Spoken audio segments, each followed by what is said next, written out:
Okay. The second one.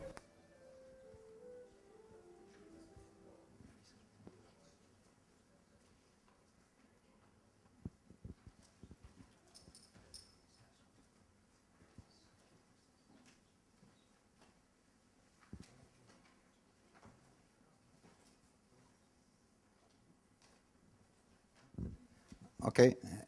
Welcome everyone to this final dissemination conference, VICO conference.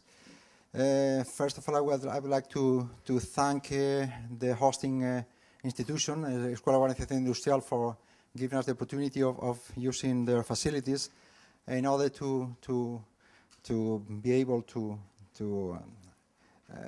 communicate what we want to communicate and to discuss all the ideas we want to discuss. And also I want to thank all the presenters, all the speakers, and all the interested people that has registered into this conference.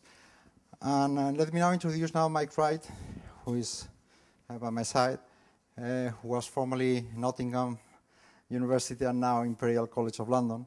And well, most of us in this room know Mike from a long time, and I would like to highlight two main things, because he was the founder and director of the Center for Management Buyout Research, which is the knowledge base for all buyout research related in Europe, and also because he has published lots of papers, and in fact he is also generally the main editor of the Journal of Management Studies, among other journals. So he is going to address this initial speech. He is also related to the VICO team, and he has shared lots of ideas with us in the past 3 years, and he will start by inputting some information that will be used in the first session.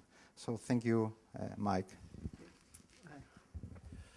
Good afternoon, everybody. Thank you for those kind words. Thank you for inviting me here. I'm suffering from what you in Spain call a light lunch, which considered an extremely heavy meal. So if I fall asleep partway through my presentation, hope you'll understand.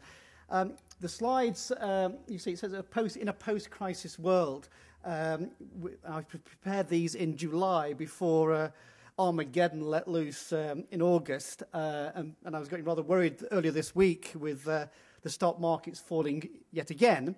However, I just checked a couple of minutes ago, and the FTSE 100 is now up 90 points today, so we're post-crisis, so we're okay. So what I want to talk about is policy challenges for financing high-tech firms. Cunningly, I've got to look over here if I can see the slides. So if I seem to be distracted, it's because I'm looking at the slides. So here we go. What we've seen post-2008, we have started to see some recovery in financing of private equity venture capital markets. You can see here by the numbers of deals, both of early stage, but also expansion and buyout stage. Obviously nowhere near the peaks of 2006, 2007, but at least a tick upwards from the depths of the crisis. However, if we actually look at the value of investments that are being made, then the stories look a little bit different, because you can see from the chart here that whilst the buyout end of the market has recovered quite sharply, the early stage end of the market is still pretty flat. So there are still some major issues in attracting funding for this early stage part of the market.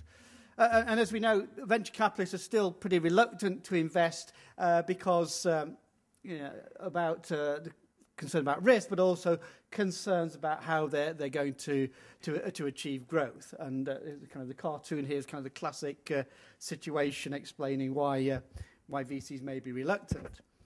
So if we look at some of the studies, some of which you're going to hear about later on today and tomorrow, then there is some mixed evidence about the role of venture capital in promoting growth.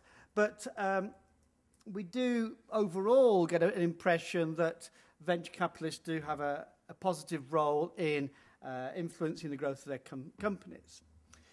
But there are still some concerns about whether that high growth potential is actually achieved and achievable.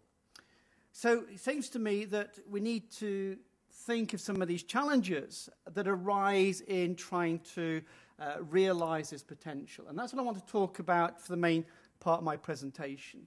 And these are the main themes I want to pick out.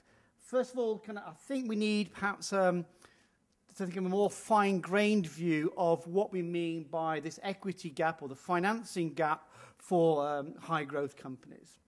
Secondly, I think we need to look at it in a kind of a locational, geographical context at the mismatch between where the investors are and where the potential investees are. And I think we perhaps need to revisit that. I think we also think more carefully about the market and the environmental context within which some of these potential high-growth firms arise. And I think we also need to think a little bit more about the heterogeneity, the differentiation between venture capital firms, because they're not all the same and they may not be appropriate for funding all kinds of ventures. And then if we look at how we might facilitate growth, then an important part of that is actually putting in place the right kind of team, putting in place the board that's going to help to grow that company. And I think we need to think about the role of venture capital firms in facilitating that growth. And then finally, I want to say some words about exiting to actually realize and capture this value that's being created. So we'll take each in turn, and I'll try to elaborate on those points. So I think it's well known that there's various measures that have been attempted over many, many years to try to address an alleged equity gap. There's some debate about whether an equity gap exists, but leaving that aside, I think we need to think about what is this equity gap. Can we get a more fine-grained view of what this equity gap actually means? For example, rather than some global notion of an equity gap, to what extent does that gap vary between industrial sectors, regions in which firms are located, and the stages of finance over which those firms develop? And we can actually try to get a handle on that by trying to look at those kind of firms that do get venture capital backing and to what extent they share similar characteristics with firms that don't get venture capital backing to get some kind of measure of those kind of firms that ought to perhaps be venture capital backed and are not. And so we can then compare between these sectors and these stages and these regions the extent to which there seems to be a gap because certain types of firms are not being funded. And we've recently done a study in the UK for Nesta where we took data over a 12-year period, basically 3 million company years, so effectively the entire UK population of private firms. And what we then did, we were able to match up firms within that data set that were venture capital backed and those that weren't. And we were able to identify the characteristics that distinguish these firms. And we can see that those that, and I'm just picking out here the expansion stage, we also did for the early stage, and we can see that there are certain characteristics that seem to distinguish between whether a firm is venture capital backed or not. And going through that process, we could actually then identify certain areas. And at the bottom of the slide there, we could see that in certain sectors, particularly healthcare, pharmaceuticals, household products, insurance, information, and so on, where certain of those in those particular sectors, the demand for venture capital was seen to be least likely to be met. So we can actually try to drill down and say, well, it's all expansion phase companies or it's all early stage companies. We can say, well, can we be more fine-grained about this and actually target certain sectors that perhaps ought to require more targeted policy intervention? If I then look at geographical issues a bit more carefully and look at this potential mismatch between where the investors are and where the investees are, then there's a traditional notion of proximity benefits. That is, if you're located close to where the venture capitalists are, then you stand a much better chance of getting venture capital financing. Or if you're in a golden triangle, then maybe, for the UK, for example, if you're in Cambridge, Oxford, London, in that kind of golden triangle, maybe you stand a better chance of getting venture capital.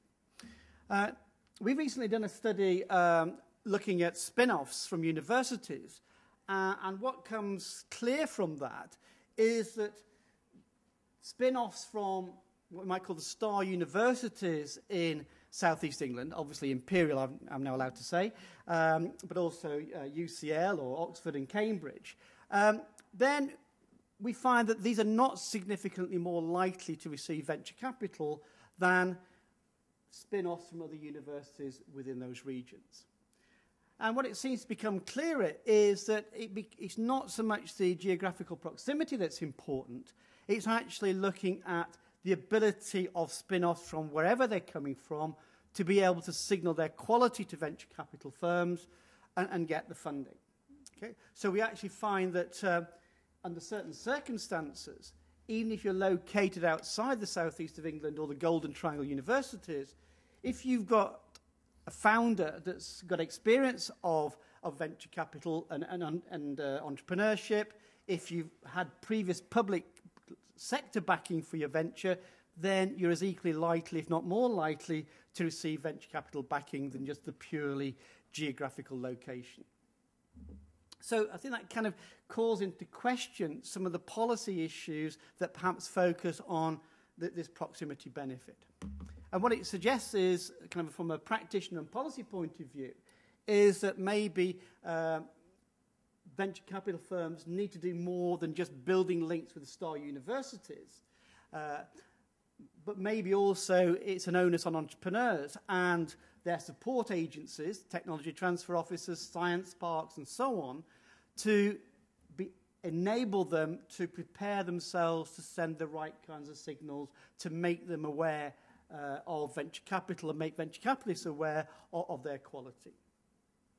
Now, obviously, if we are in a post-credit crisis, then there may be issues to do with venture capital firms being more risk-averse, but it does, again, I think, signal that in this kind of environment, putting extra effort into signaling the quality of the enterprise, so if you like, reinforcing the demand side of the equation through prior experience, bringing on board members of the team who have prior experience, bringing on board surrogate entrepreneurs, then that maybe is going to be very important to attract the venture capital. Now, as a third element, if I look at the need to understand more about the strategies engaged in by high-tech firms, then I think this also has implications for how we attract venture capital. And what I mean by this is that even if we're thinking about high-tech firms with strong growth prospects, the way in which firms grow is actually quite different.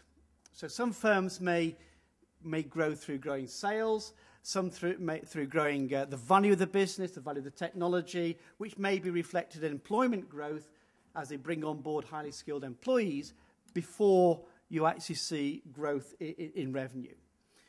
So this has perhaps implications for the kinds of funding you need to attract and the amount of funding you need to attract. Also, the rounds of funding you need to attract. So if you're building up the value of the business before you get to the point of view of generating revenue, then the kind of venture capital backing you need is going to be quite different from the situation where you go to revenue fairly swiftly. So you may therefore need to think of different funding approaches, different types of venture capital firm, the building up of syndicates and so on to be able to meet those different growth objectives. And also over time, there's going to be maybe a switch from one growth strategy to another, perhaps from building up value and then switching into revenue generation, which again is going to have implications for how you finance the deal. That has implications for how you also build your legitimacy in the market, build your presence in the market. Again, the venture capital firm may have an important role in actually managing that process.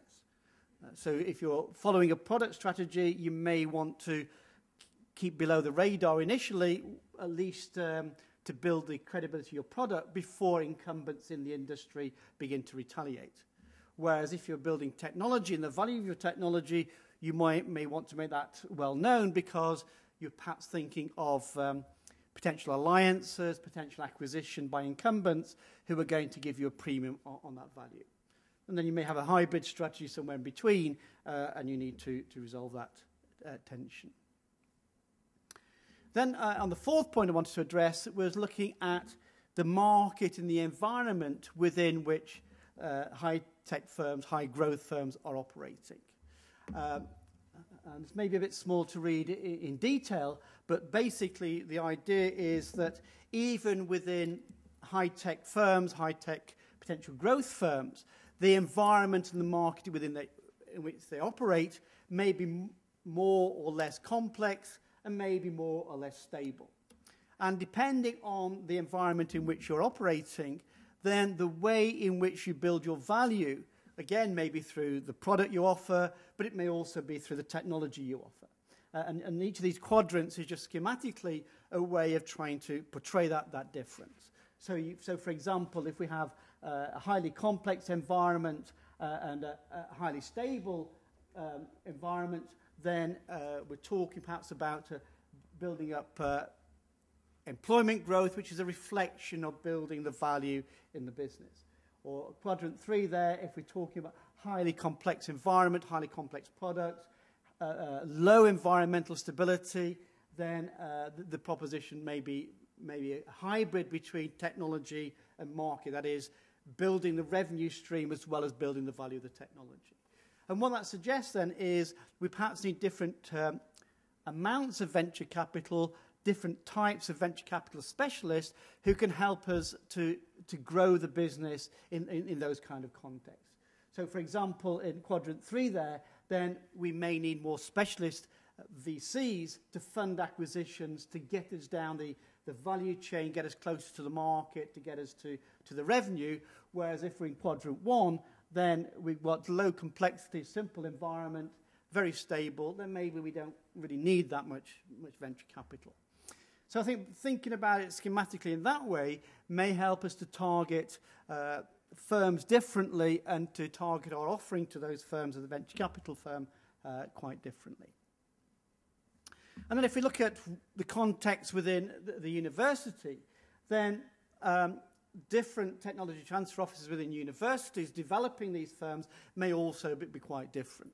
And so it's not just a matter of having the number of people, building up large numbers of people in technology transfer office, but actually building up the skills of those people, recruiting people who perhaps have started businesses before, who know how to grow those businesses, rather than people who perhaps have been, I was going to say failed administrators. I'm not quite sure you can be a failed administrator. It's probably an oxymoron. But the issue is that people who know how to grow these businesses. And that also implies that you need to have been around for a while, because you've got to build up the networks of contacts within industry, with surrogate entrepreneurs, build these relationships that you can attract into your spin-offs to be able to enable them to grow. And without that, then if you're in a context of a university where you don't have that, then it may become difficult to grow the business and also to attract the venture capitalists into that firm. Which then kind of leads on to the heterogeneity of venture capital firms, the notion that venture capital firms are not all the same, and we need to appreciate that they differ, but also to appreciate how they differ. For example, a recent study we did looked at the extent to which some venture capital firms, whilst investing in high-tech firms, did or did not invest in spin-offs from universities. So although they seem to be in the same kind of sector, some of them are shying away from investing in spin-offs. And when we looked at and asked why this was the case, you can see from the slide that there's a number of different reasons. But what I've highlighted is certain venture capital firms do not feel they have the expertise or the relationship to identify the decision makers in universities. maybe universities are not really set up to interact with venture capital firms and have not developed the decision-making process to do that. Also, the lack of formalized procedures by which this technology emerges from the laboratory and is transferred into the commercial world. So if you've not got the expertise to be able to do that and to understand that, then it's unlikely you're going to invest. And then you've also got this issue that you may have different objectives between universities and private venture capital firms, different objectives between public sector funds and private sector universities, so private sector venture capital firms that maybe mean that you shy away from. So there are therefore issues to do with potentially the need to encourage certain venture capital firms to come to understand the notion of high tech and universities to be able to transfer some of their skills into this kind of sector. And again, we're also asking why some of these firms didn't invest in spin-offs and why they differ from other kinds of high-tech firms. And you can see that from here, some of the key issues to do with much more challenging issues to do with building the team, the time horizon for the investment, the involvement you've got to have, again, is going to cause certain firms to shy away from investing in spin-off companies. The next point I want to look at is, okay, it's all very well invest in these firms, but you've got to develop these firms. And one of the ways you've got to develop these high-tech firms is to put in place the right kind of expertise to be able to do that. And a key element of that is building the board, building the senior management team. And one of the problems, I think, is that it's not just straightforward to move from how we might think of a board in a larger company, but how do we configure and how we conceptualize what a board should look like to be effective in a high-tech, high-growth company. Okay. So in other words, we might think of larger boards in larger companies to be very much about monitoring of management. You know, if you think about the way corporate governance regimes have been developed across Europe and internationally, a lot of the focus has been on accountability to shareholders, accountability to stakeholders. Now, in a high-tech venture, one of the key issues is not so much and not just the monitoring, but it's also bringing on board the skills to add the value to the business, to actually create the value. And sometimes that other aspect of governance, or the other aspect of the role of the board, tends to get forgotten. It gets forgotten, in my view, unnecessarily in a large firm, but it's a particular problem in high-tech, high-growth firms. So I think there's a big issue to do with venture capital firms' role in building the boards in high-tech firms to actually achieve the growth that they need. Okay?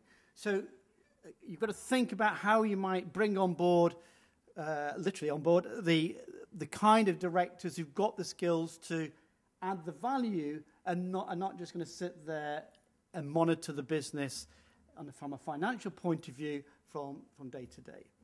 And venture capital firms with their contacts may have an important role in identifying the right kind of people to fill those roles. And I think there's also a major challenge there in convincing founders of these businesses that they ought to bring on these individuals and these teams in a positive way to help them to grow the business, rather than saying, well, this is my business, I don't want this interference from outside, which may often be the case. So again, if we think about this kind of schematically, what I try to look at here is a situation where we have a top management team or a founder, where we can think about them being adaptable, able to learn and develop. Some may be, some may not. And the extent to which they feel themselves accountable to the shareholders of the business. And I think one of the issues then is if we want to get high innovation, high growth, then what we perhaps need to think about is focusing down on this fourth quadrant here, where we get the complementarities between management who who recognise and can be adaptable, as well as having board members who also are highly accountable. To give you a concrete example, is a company called Proximogen, which came out of King's College London as a spin-off, and where a venture capital firm was brought on board. And what the venture capital firm did was to realise that they needed to bring on board a new CEO who had the experience in developing and listing biotech firms. Because the professor, who was a great professor of neuroscience, didn't really have those skills, and therefore couldn't take the business from the lab or just outside the lab and realise its growth potential. So in other words, the venture capital firm then, by bringing on board a new CEO and augmenting the board with its own skills, was able to grow the business. So by developing the board, they actually went through an IPO. That actually provided further resources to develop R&D. The directors, the independent directors from the venture capital firm on the board, convinced the management to diversify into other areas, licensing, contractual R&D, and so on, to actually broaden out the revenue base to help this firm to grow. Okay? And so therefore you've got this growth in the wealth creation of the business, that without that changing the balance of the board, changing the top management team, wouldn't have occurred. And the final point I wanted to address is on exiting from high-tech businesses. I think, as you'll see perhaps a little bit later on, we don't see a great many high-tech businesses, particularly spin-off businesses, that exit successfully. We're starting to see some, but proportionately it's probably not that large. But much of the emphasis has tended to be on IPO, stock market flotations. Yet, one of the key things that we know from venture capital firm investing generally is that most exits, assuming that they're not failure exits, they tend to be not IPOs, but they tend to be trade sales. And if that's the case, then perhaps we should think about how we build the business to aim towards a trade sale, rather than thinking automatically about an IPO route. And that then perhaps leads on to policy implications for not just thinking about developing, for example, pan-European stock markets for high-tech firms, which we've seen various attempts at that over the years, not quite so successful. Maybe we ought to think about, well, what do we need to do to make more successful trade sale exit routes? How can we encourage the acquisition market rather than necessarily just the IPO market? Which I think is a bigger policy issue than the behaviour of individual venture capital firms, but I think it has some very important issues for completing, if you like, the life cycle stage of the investment. And then I think also we have this issue that how do we deal with failure?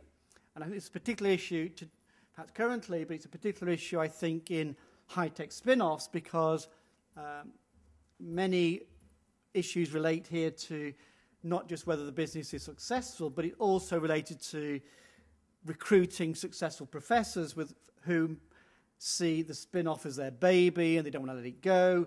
And so maybe you're reluctant to let a business fail, because if you do, the professor's going to walk down the road to another university.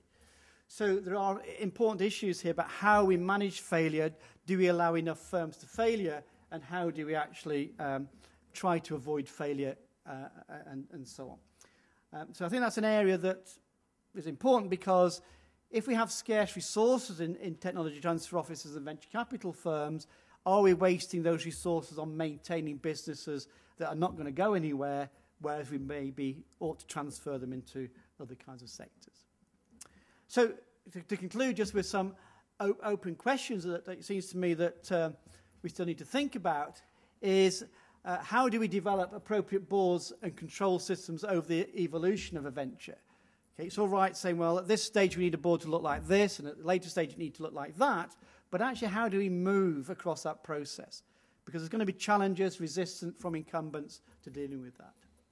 How do venture capitalists and management interact to make the board work?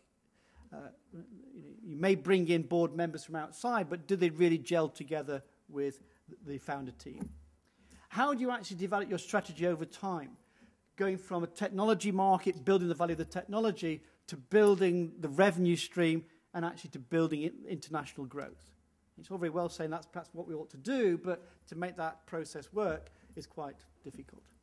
How do we actually get the right kind of team of financiers on board to be able to do that over the rounds of finance?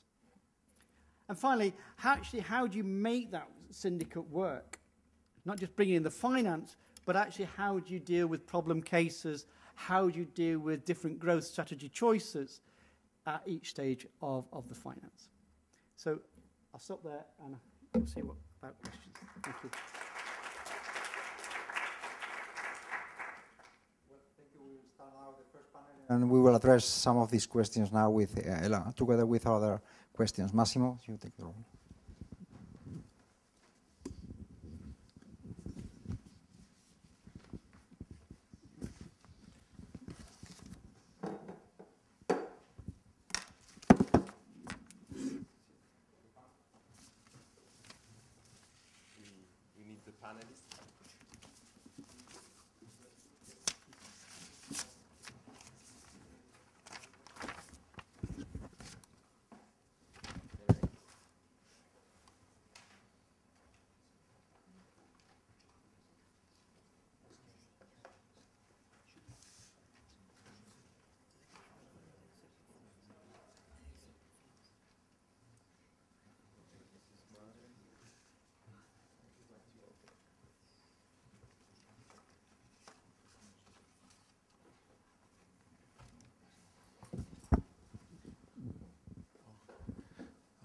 Okay, I'm Massimo Colombo. I'm the scientific coordinator of the VICO project. Yes, of the VICO project, and I'm also the moderator of the first panel. We have 3 panelists plus me.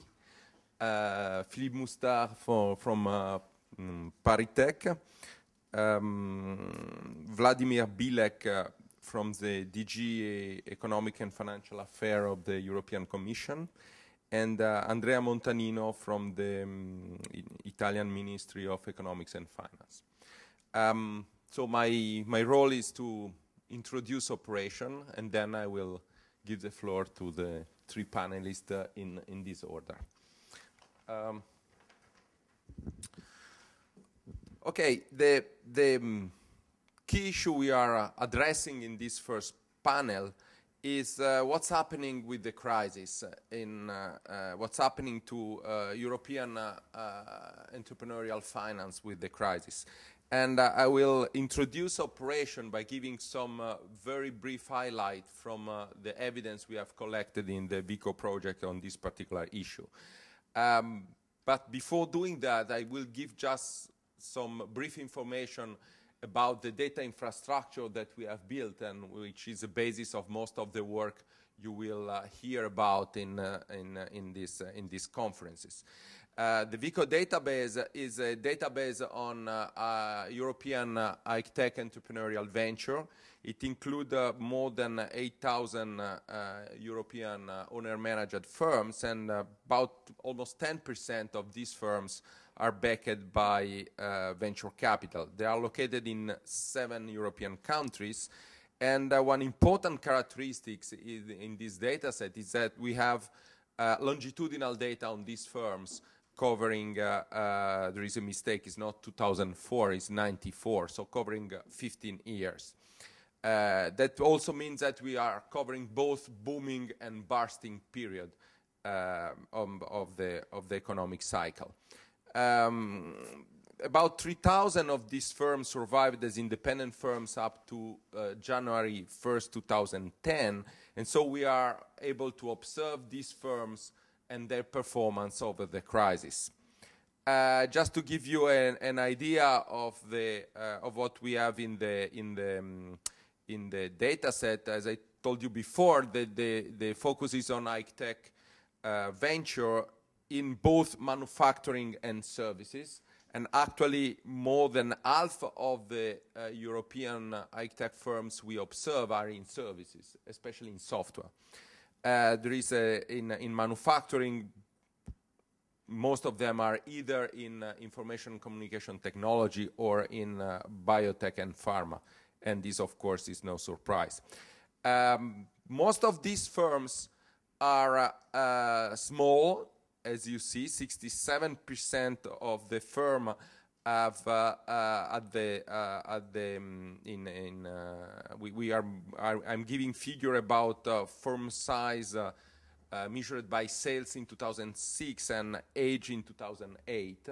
Most of these firms are small, less than 2 million euro sales in 2006. And as you see in the other figure, we are focusing on young firms.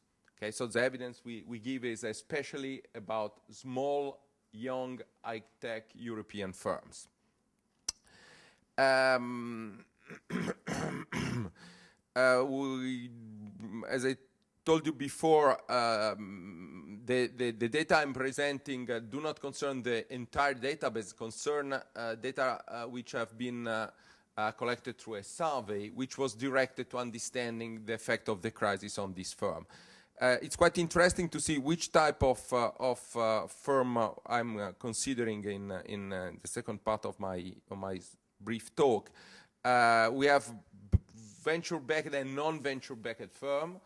Quite interestingly, more than 40% of the firm were created by entrepreneurs having already experience of new firm creation.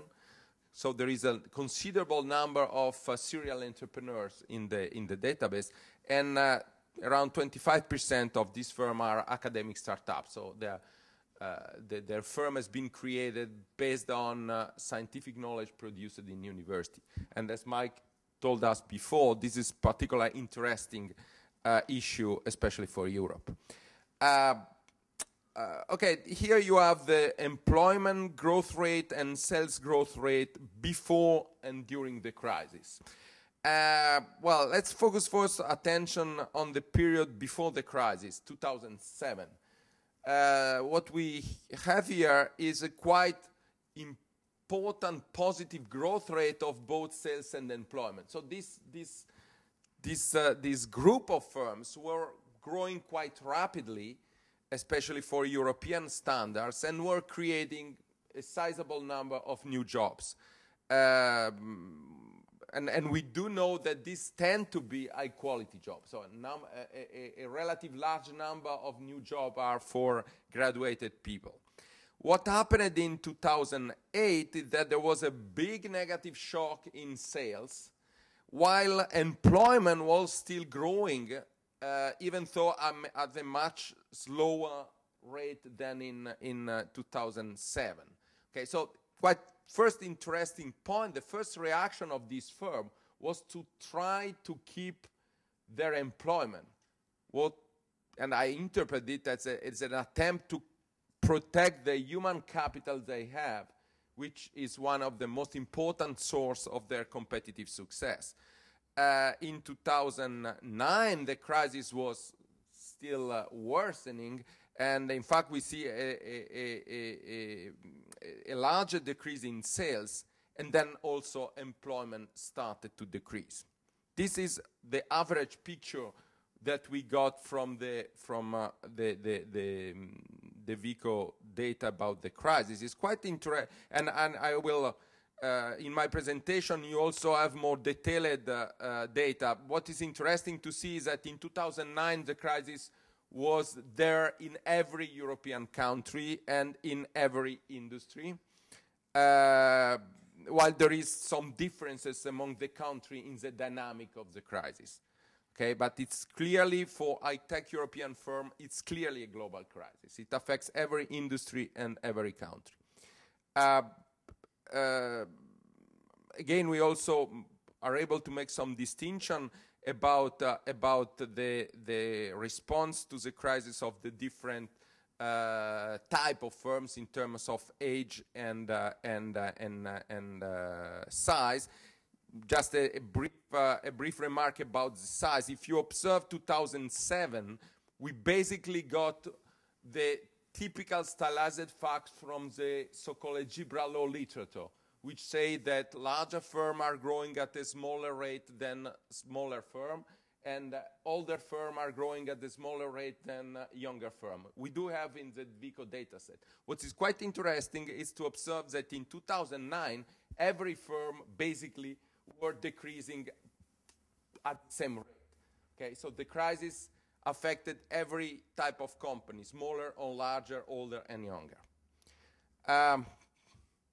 Okay, here we have we have some data on which distinguish between venture-backed and non-venture-backed firms.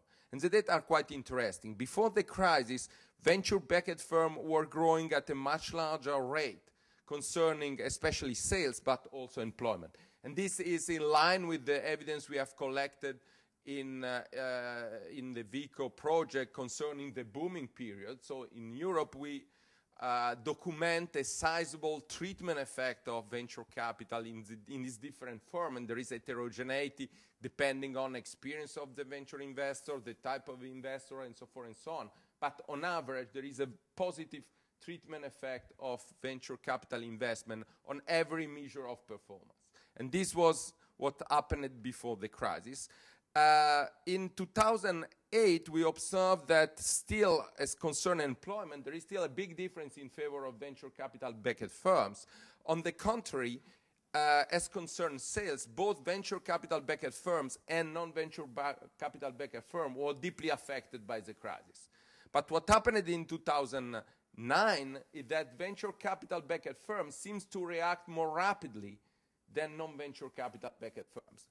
Okay, so there is a debate whether venture capital creates rigidity in firms because of the contract that rule the venture investment. Well, the evidence we got is that, well, possibly there is this rigidity, but with the support of venture investors and their money, you can readjust much more rapidly than it's the case if you do not have this type of resources. So let's try to synthesize what we have here. The global crisis has considerably affected in a negative way both the European venture industry and European high-tech entrepreneurial venture. There has been a dearth of venture capital during the crisis, and Mike documented especially the reduced amount of venture capital investment in early stages. The evidence we have provided in the VICO project is that venture capital was very useful to companies even during the crisis, and this makes the dearth of venture capital investment even more worrisome.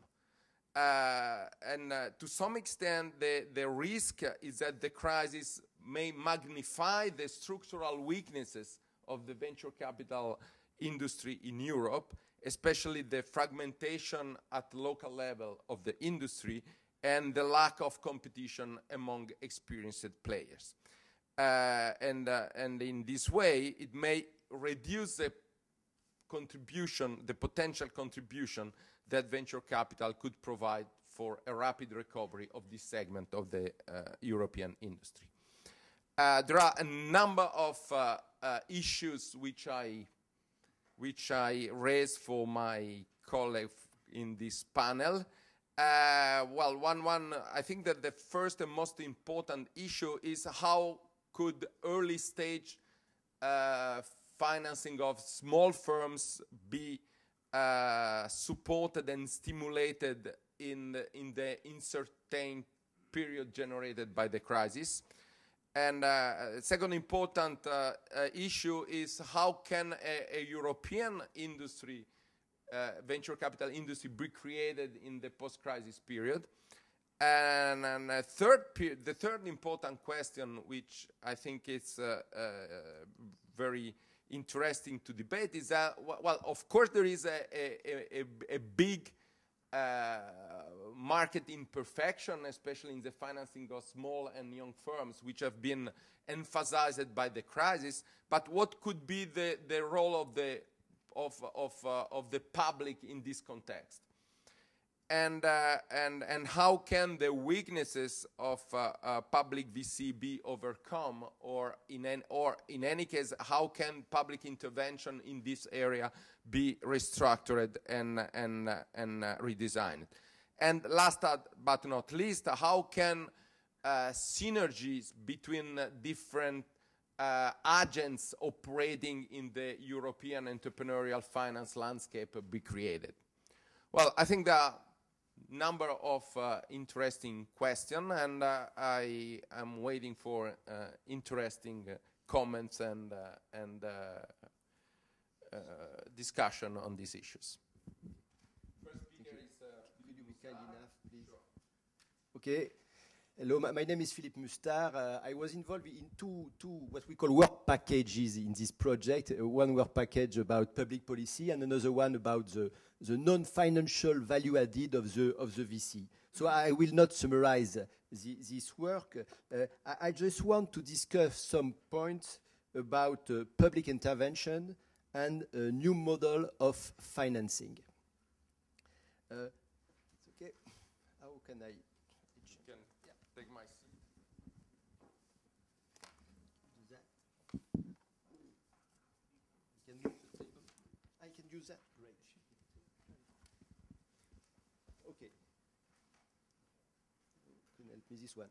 Okay. So the work of my team was mainly qualitative, with a lot of interviews with a VC, a policymaker, business angel, entrepreneur, and we spend a lot of time working with VC in seminar, in professional conference, with business angel association in Paris and in London, in France and in the UK.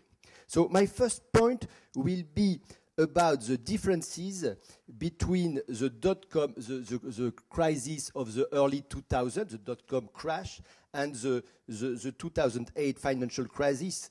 Both have had very strong impact on the VC sector, but I think that the second crisis was more severe than the first one. And after the dot-com crash, there were a kind of recovery of the VC industry. It is not the case today. Today, it's taking longer than ever for investors to generate return. And we know that companies of the VC portfolio need more rounds of funding before the exit stage.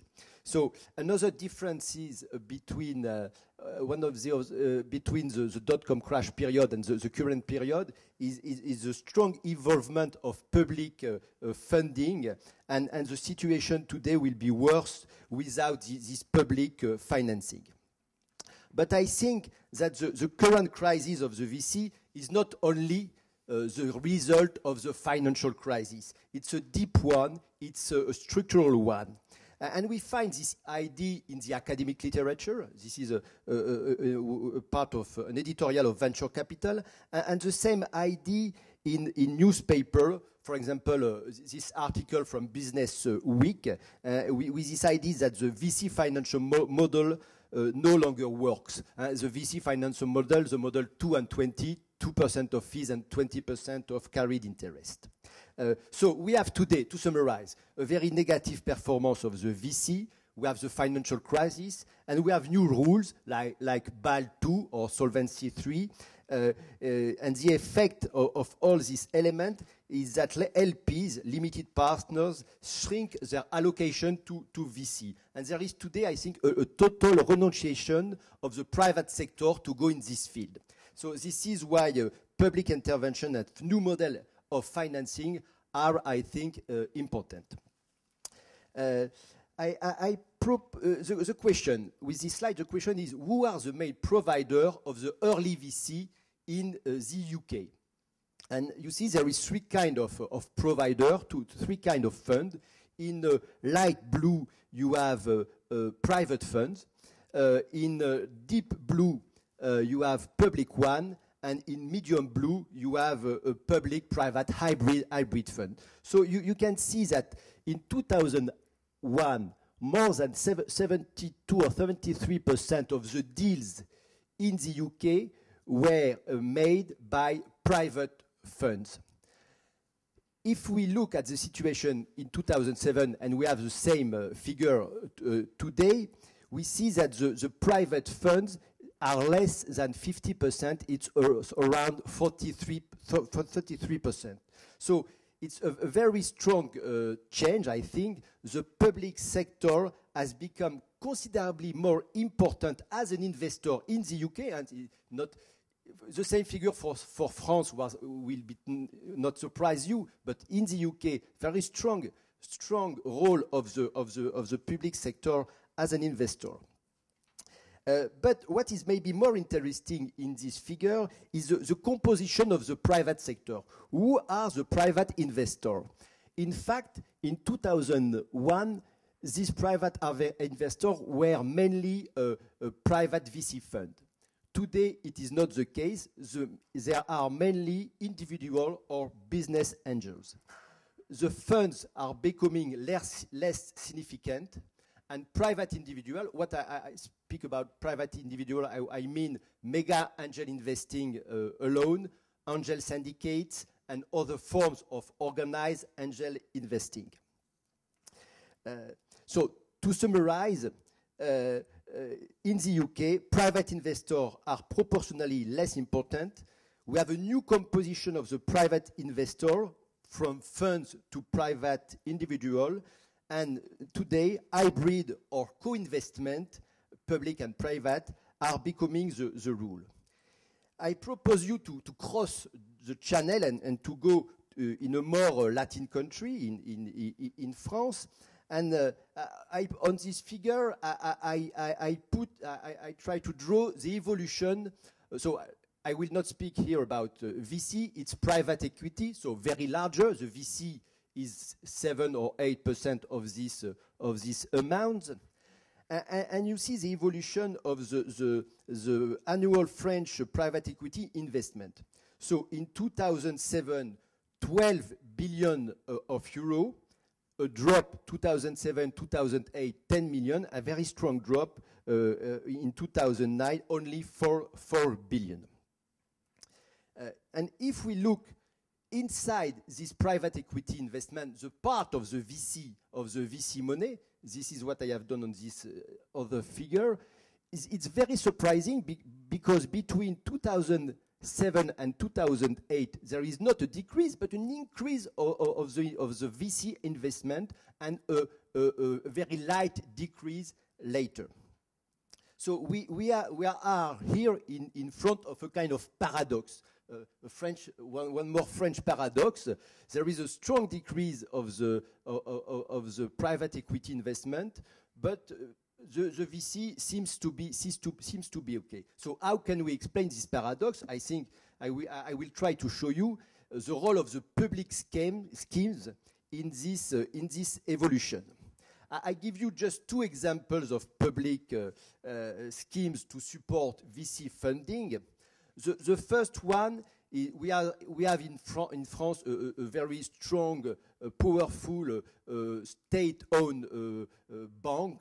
Financial institution, the name is Caisse des dépôts et consignations, and this institution has created different fund of funds this last 12 or 15 years to foster the VC sector. I give you here some examples.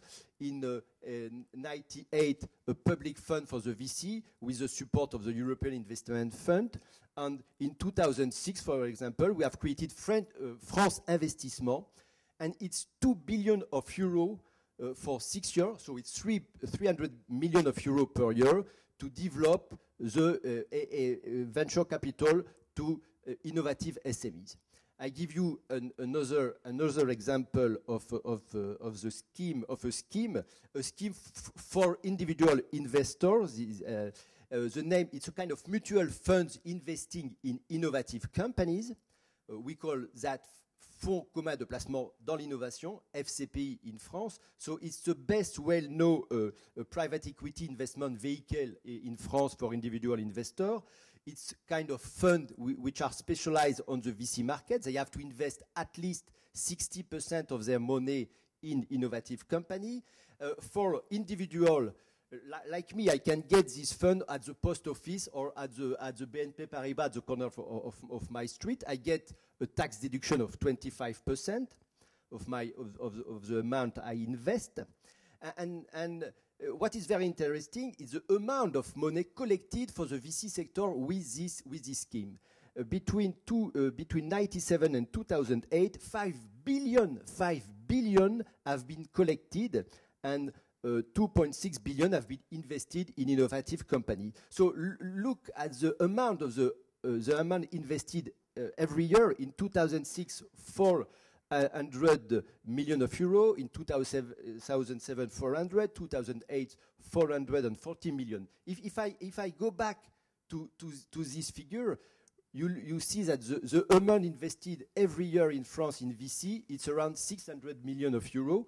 And now you understand that 2/3 of this money are coming from this individual who buy this kind of FCPI.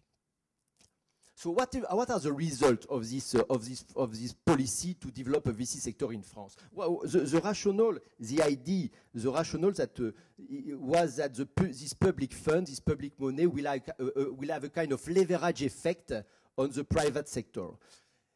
After 20 years, the results are the following. You have understood that between 60 and 70% of the VC money are coming from individuals and 20% from the Caisse des Dépôts funds. So it was a kind of failure in France to create a private VC sector, a private early stage sector. But it's not only the case for France. In many countries, not only in Europe, but all over the world, we have the same result. So today in France, there is no more limited partners for the VC. For example, you know that in France, we don't have pension fund. And the French VC sector have been saved during the crisis by the FCPIs. So one question of the debate maybe will be, do this segment of private equity, VC, can exist without public money? There is an answer from the French public authority this year. In France, we are creating this, before the end of this year, a new fund, a national seed money fund with 400 million of euros to invest in new fund who will invest in innovative companies. So you know maybe the very interesting book of the last book of Jos Lerner. He explains that the governments around the world have put too much emphasis on the supply side, on the availability of finance, and not enough on the environment of entrepreneur, of the process, or what he calls the process of table setting. I think that for France, it was not the case. In France, the government have done a lot to create this environment. We have many public tools to foster the existence of projects, of entrepreneurs, of new venture, and I think it's partly the case also in the UK. But what is the result of this? This is what I call the policy mix, what we call the supply side and the demand side at the same time. So if we look this policy mix in France, we have created during these last 12 years thousands of new technology innovative firms, many academic spin-off firms, but we have some success stories, some very nice IPOs, some very good trade sale, but globally the result is a little bit disappointing. We have many small firms with a very high survival. The failure rate is very low, so I think it's maybe an effect of all these public schemes to support this kind of firm. But maybe there is one unexpected result. All this money was to develop academic spin-off firm, technological firm, and we have got a lot of success around internet, around this internet sector. Disappointing quantitative result, but maybe the qualitative result is more important. I think it's more positive. We have created a kind of ecosystem. It's more easy now to create a company. There is a lot of support from local or national government for a new firm. There is the training for entrepreneurship is strongly developed. There is some availability of finance. For example, the research tax credits is very important for the SMEs. And so on. We have created new institutions in the sense of new rules, norms, practices, cognitive models, regulation. So if you have a narrow conception of what is entrepreneurship, if you think that entrepreneurship is a genius alone in his garage, this is maybe not important, but if you have a more broad conception of what is entrepreneurship, something collective, you need a distributed action between various actors, this ecosystem is very important. So just some slides to conclude with the new models. My point of view is that the public authority, the public policy will not solve alone all this problem. The public action can create a framework, they can do very good things, but I think that it is the actors themselves who have to innovate, to invent new ways to solve the problem. The entrepreneur have to find new ways to create companies, and there is all this movement of lean startup creation. The VC fund manager have to invent new models. For example, in France, some VC funds are creating hybrid funds with business angel syndicate, a new way to think what is the corporate VC, and so on and so on. I give you three examples quickly. My first point is to say that we are in a new firm creation economy. One of my friends, Pierre, has found a company in 98. He raised 30 million euros from VC. The company was acquired some years later by Oracles. So it's a success story. I was with Pierre some weeks ago, and he told me at the end of the 90s, 30 million euros were necessary to create this company. Today, I can create the same company with only 1 million because of the web, because there is many open software components, and so on. So I think that the cost of creating a new IT startup is cheaper than it was 10 years ago because of marketing cost. Today with Facebook, Twitter, with this social media, the marketing cost can be very light. The infrastructure cost, remember 10 years ago, for all these internet startups, they need a full room with very expensive servers, backup servers. Today, for 2 or 3 euros per day, you have a cheap cloud computing provider, and so on. So you understand my point. If 30 million are necessary to create a company, you need VC. But if you need only 1 million, you don't need VC money at the beginning of the process. And in France, there is a lot of companies, a lot of people who get around 200,000 or 300,000 euros with a business angel. And if you have this money, you can get easily 500,000 or 600,000 euros from the French authority, for the research tax credit, from different kind of public scheme. So this is some new challenge for the venture capital, I think, and we are looking for new model of financing. The second new models in France and in the UK, some new investment firm, new private VC firm have been created by entrepreneurs. We have got very successful result on internet. For example, Jaina Capital in France is created by Marc Simoncini. This entrepreneur has created Mythic, and he will invest 100 million euros of his own money in startup. I will not detail Kima Venture, Isaid Venture, created by 60 entrepreneurs. But and in London, you have pro-founders, entrepreneurs who are creating their own VC fund.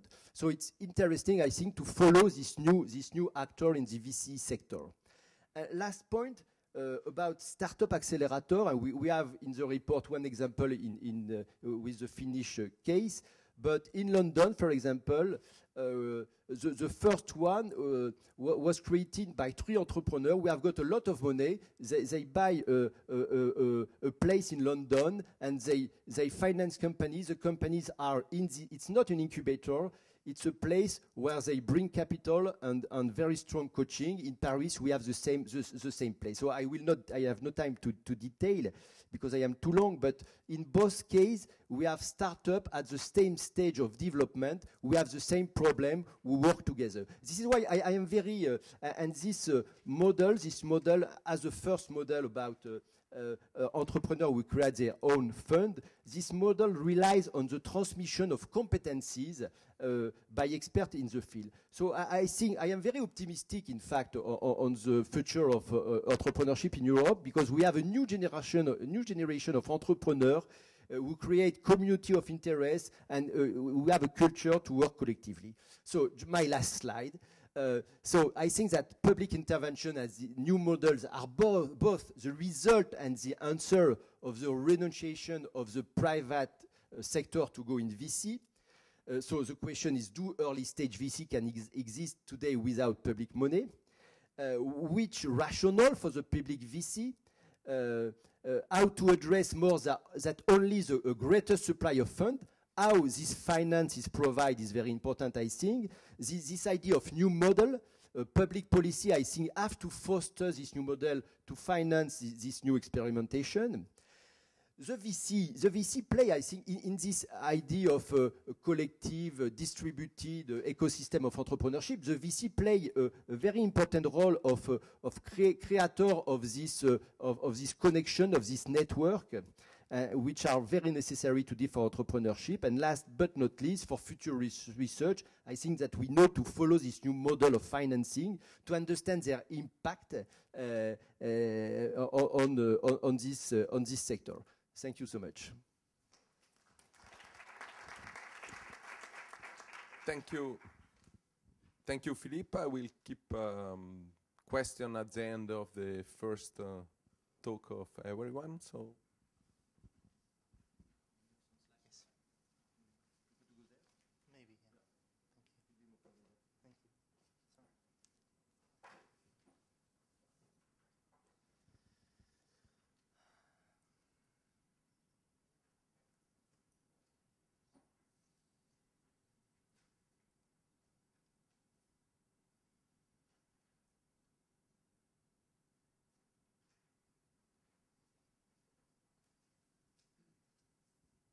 Okay.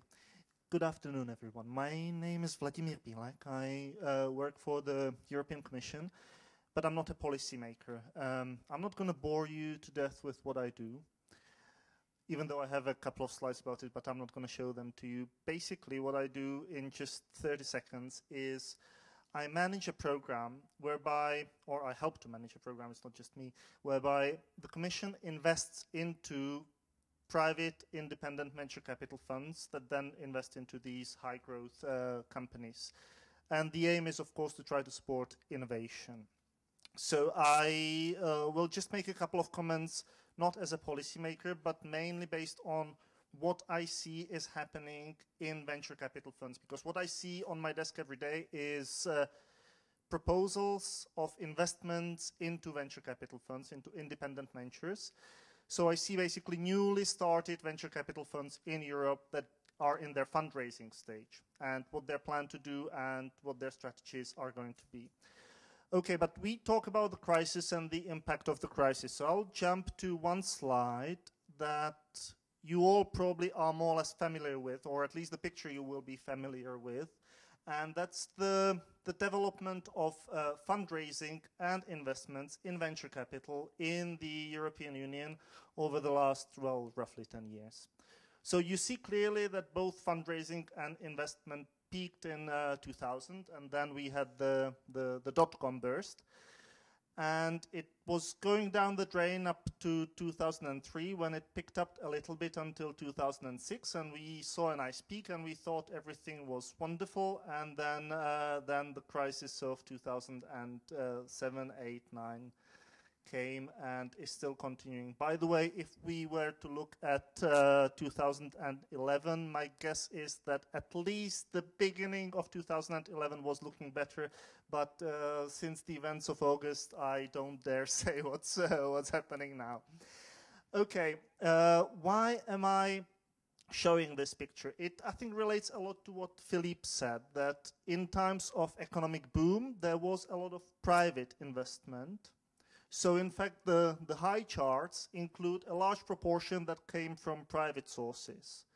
Whereas in terms of economic hardship, the very, very low amounts, there the proportion of public investment is much higher. So my first point is that in crisis times, generally, the public money acts as a little bit of a automatic stabilizer. That's a macroeconomic term you use in other contexts, but sometimes it is there. I think without the public intervention, these small charts or these small numbers would be even smaller.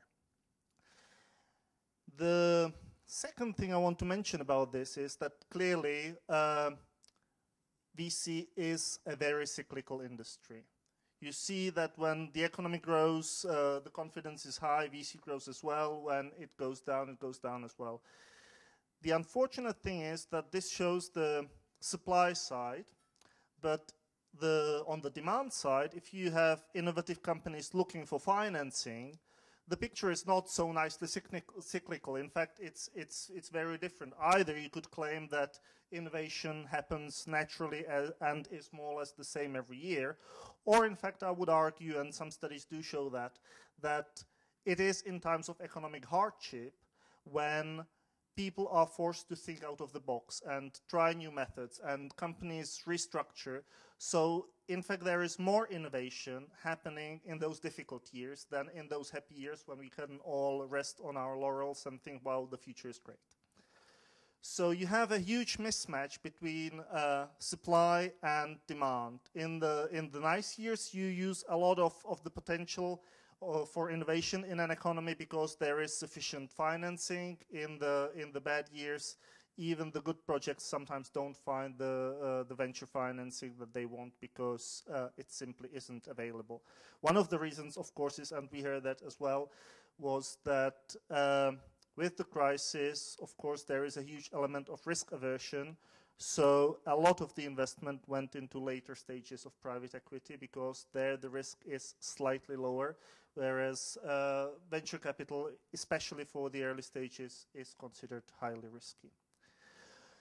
Okay, enough of this slide. I will want to look at two reasons why this movement was like this and why the situation is not so wonderful. And they are more of a framework type of reasons, not specific reasons. I will only look at two because I think my colleagues from the Commission will also later look at other reasons, like I think the fragmentation of the market, and Jose will be really well placed to tell us more about that. And then Ulla, I'm sure, will be able to tell us all about the entrepreneurial culture in Europe and how to improve that.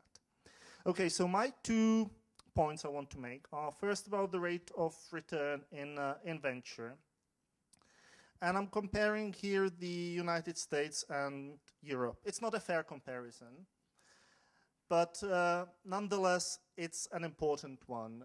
You see that the blue bars are the ones for the US, and the purple or dark pink ones are for Europe. And the yellow line or the yellow dots then show you the difference, basically US minus Europe. And whenever the yellow line is above 0, that means the Americans outperform Europeans in terms of return generation, in terms of how much profit venture capital funds have made in the US compared to Europe.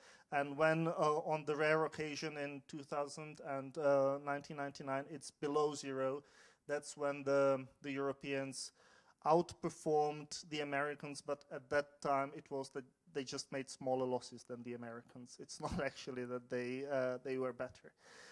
Now, up until 1998, we saw that the Americans outperformed the Europeans. So if you are a family office, or if you are a wealth manager for somebody rich.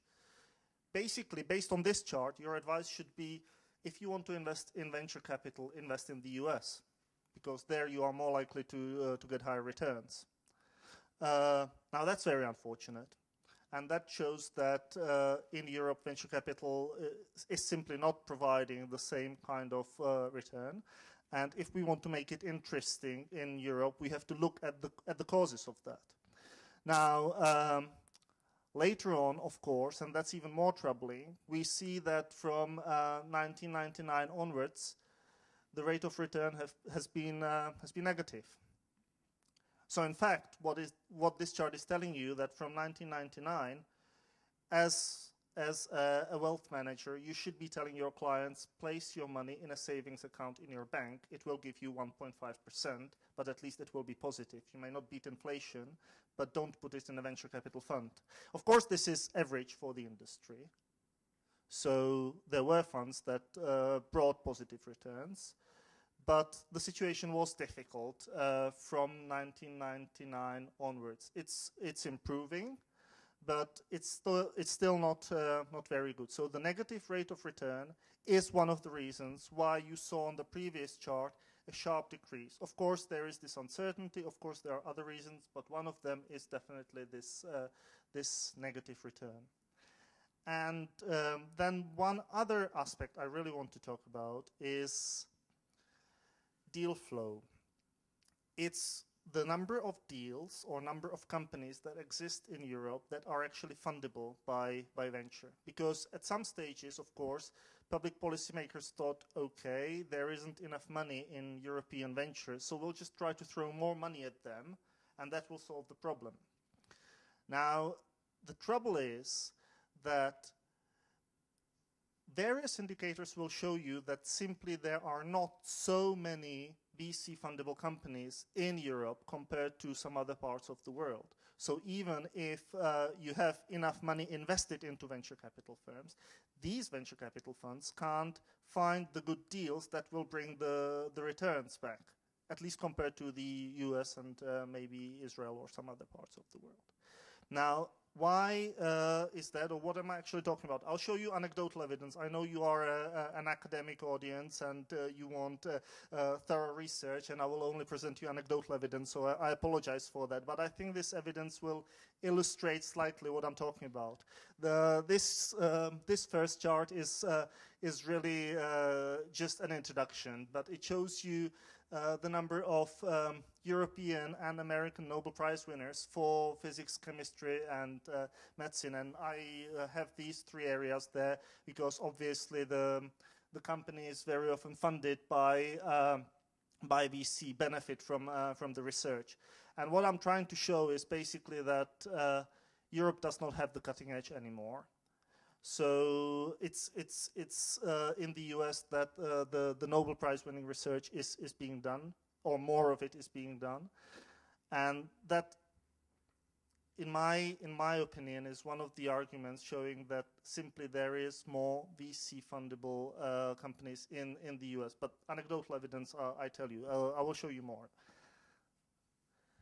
This one is I think more telling because it shows expenditure on research and development, and unfortunately the color that you can see least, and that's the pale blue, is the curve that shows Chinese expenditure on research and development, and you will see that somewhere roughly in 2014 China will overtake Europe in terms of expenditure on research and development, and of course Europe is below the US. Now there is again a clear correlation. If you don't invest a lot in research and development, you do not get the high-tech companies that normally VC funds target. So if you don't do support for research and development and universities and public research institutions and for private research, it will be difficult to do spin-offs. It will be difficult to create the technologies that the VC funds will then want to hop on and develop and turn them into good business models. And again, I'm showing that we are not doing that well, and maybe that's why European venture capital is not doing that well either, especially in the crisis. Of course, also because normally in crisis, spending on research and development goes down. It shouldn't, but in many countries it will go down. Now, this is a chart that shows the number of students comparing Japan, United States, Europe, and China. And the overall picture is that already today in China you have more undergraduate students than in Japan, the US, and Europe combined, taken all together. The number is bigger there. And again, we heard already today that in VC companies it's the high-end jobs for usually graduates, but also it's these graduates that are able to think out of the box and come with something innovative and something new. So again, the potential will eventually be higher in China probably for good VC than in Europe. And my last slide, and that's perhaps the most telling one, is about financing universities. Not only is the bar for Europe smaller than for Japan and for the United States, so universities in terms of GDP get less money here, but you see clearly that in Europe most of the funding comes from public sources, and that perhaps comes then to Mike's point, where you said that universities are maybe not so good at dealing with VC companies. And I think they're not so good in dealing with businesses at all, because they get their money from public sources. And they don't deal with business people on a daily basis, whereas the Japanese and the Americans, they do get money from businesses. And of course, this money sometimes comes with a catch, because it finances specific research. And what businesses are interested in, because they are selfish, is financing research that can later be turned into something that can become a business, that can generate profit. So this orange chart of private financing in the US, or this orange bar or block, represents money that goes to universities, but a lot of it goes to universities to finance research that the universities will want to know about, and the companies will want to know about and will want to use later for their own purposes. And perhaps, again, this will be the type of research at the universities that can later become funded by venture capital. Now, those are my initial remarks that I have slides for. I think we will now have the third speaker and then come back to your questions about what can we do about this in detail. Okay, thank you very much. Thank you very much.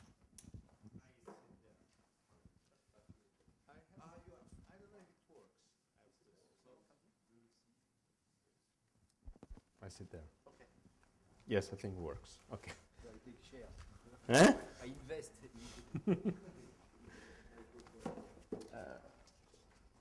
Just a moment.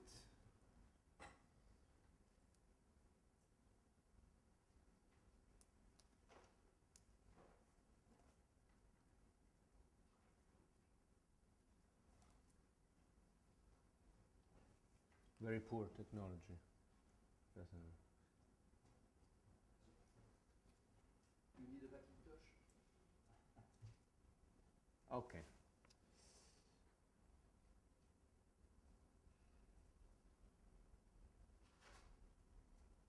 Okay, thank you very much. So my name is Andrea Montanino. I work for the Ministry of Economy and Finance in Italy. I'm not an academic. I'm not an expert in venture capital. I'm trying to be a policymaker, as many people try to find out solutions during this period. The title of my presentation is Policy Support to Venture Capital During Crisis Time and Beyond. I was happy because I prepared it in August. So the crisis was not a post-crisis period. In this picture, you see a building. This is the Ministry of Economy in Rome. It's a building that has been built in 1871, and despite what's happening now, it's still there and it will remain for many years ahead, so don't worry for Italy.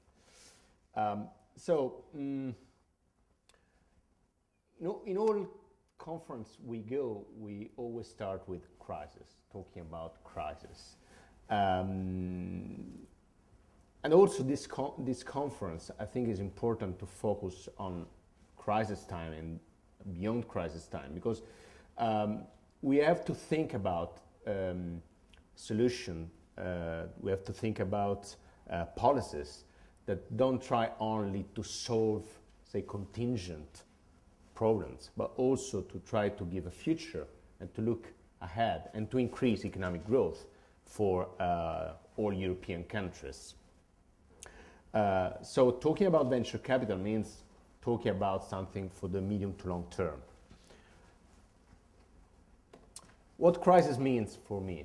Well, in this graph, it's a very simple graph. There are only 2 lines. But I think it summarizes what we are facing currently. The red line is the output gap, is the right-hand scale. The output gap is the difference between the actual growth, potential growth, as a share of potential economic growth. So it's a stock measure.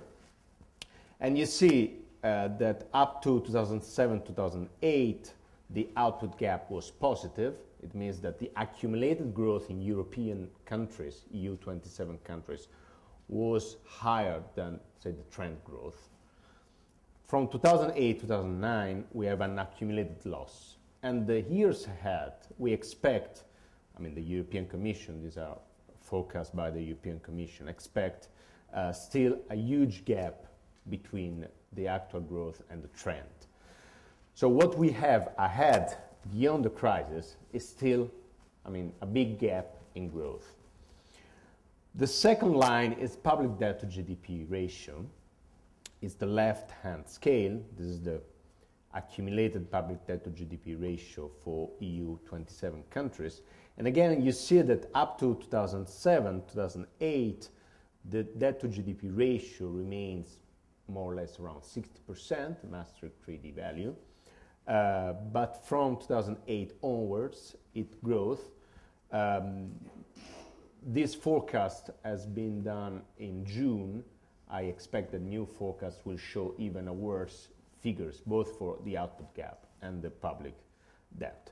So what we have now and what we have in the future years is high debt and accumulated loss of growth. So which are, say, the consequences for venture capital to this? I see 4 main consequences. First, a lower availability of public support in the future, either as, say, direct public expenditure or tax incentives. All government has to reduce public deficit. When I say all, I say the British government, French government, Italian government, Spanish government, everybody. So it's clear that public resources will be lower in the future. Second consequence, an overall drop in private capital availability. I mean, the crisis is not just a crisis of sovereign debts, it's a crisis of the private economy, and therefore there will be less resources to invest. A third consequence is a reduction of international investors' commitment, extra-European Union. Pro-Europe is not the best area to invest money now for foreign investors. And the fourth consequence is a shift towards less risky and smaller investment. There is a reduction of investors' risk propensity. So in terms of venture capital, that is by definition a risky activity, what we should see is a reduction of resources, of private resources. Let me give some numbers. I focus on Italy, that is my country, but I think it's, as we have seen in other presentation, figures are not very different. This is the amount of capital raised in private equity and venture capital in Italian industry altogether in the last 5-6 years. You see a huge drop since the start of the crisis. 2010 is a particular year in Italy because we have launched the Fondo Italiano Investimento, the Italian Investment Fund, that is a public-sponsored fund that basically raised, say, half of the money that have been raised for private equity and venture capital in 2010. So you have a reduction of available resources. You have also basically the disappear of foreign capital. In this graph, you see the geographical origin of the capital raised in the Italian industry. Basically, in 2010, there have not been foreign investors. And I suppose, I don't know, but the 2% are probably European investor, European capital, not extra European capital. So there are no extra European investors that are deciding to come and invest in private equity and venture capital in Italy. And this third graph shows the distribution of the capital raised in terms of target investment. We have 5 categories. You see the last two, the early stage non-high-tech and the early stage high-tech target investment represent a very low percentage of the capital raised. So few capital, no foreign capitals, and very few capital for, say, venture capital. This is what I read from this figure. So this is what we have in front. Therefore, do we need public support? Well, reading the material of the VICO project, I have learned, say, 4 lessons. At least this is what I understood. The first is that there is very important the framework condition. So having target incentives is not sufficient. It depends on the environment of where investors, but also, say, entrepreneurs work. The second lesson is that there is not clear positive impact on growth of firms when the investors are publicly sponsored venture capital. The third lesson is that there are, say, on average, weak managerial competences in public venture capital, and therefore they don't help, say, the firms to grow. And finally, it's difficult to define objectives of public scheme.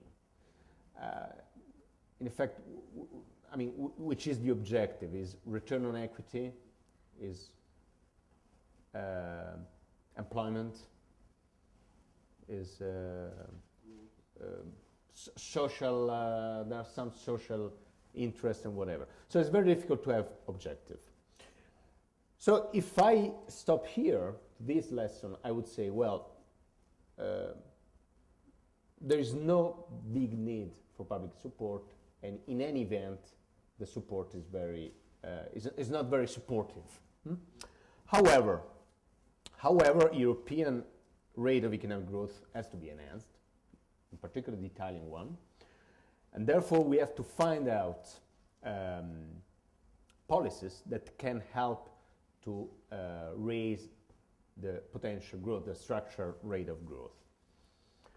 Second, the lower propensity to risky business by the private sector in the years ahead must be compensated in order to make these risky activities profitable. In other words, if, say, the risk increase and the expected rate of return remain the same, we have to fill the gap in some way. Otherwise, there are no private investors interested in investing in this kind of activity.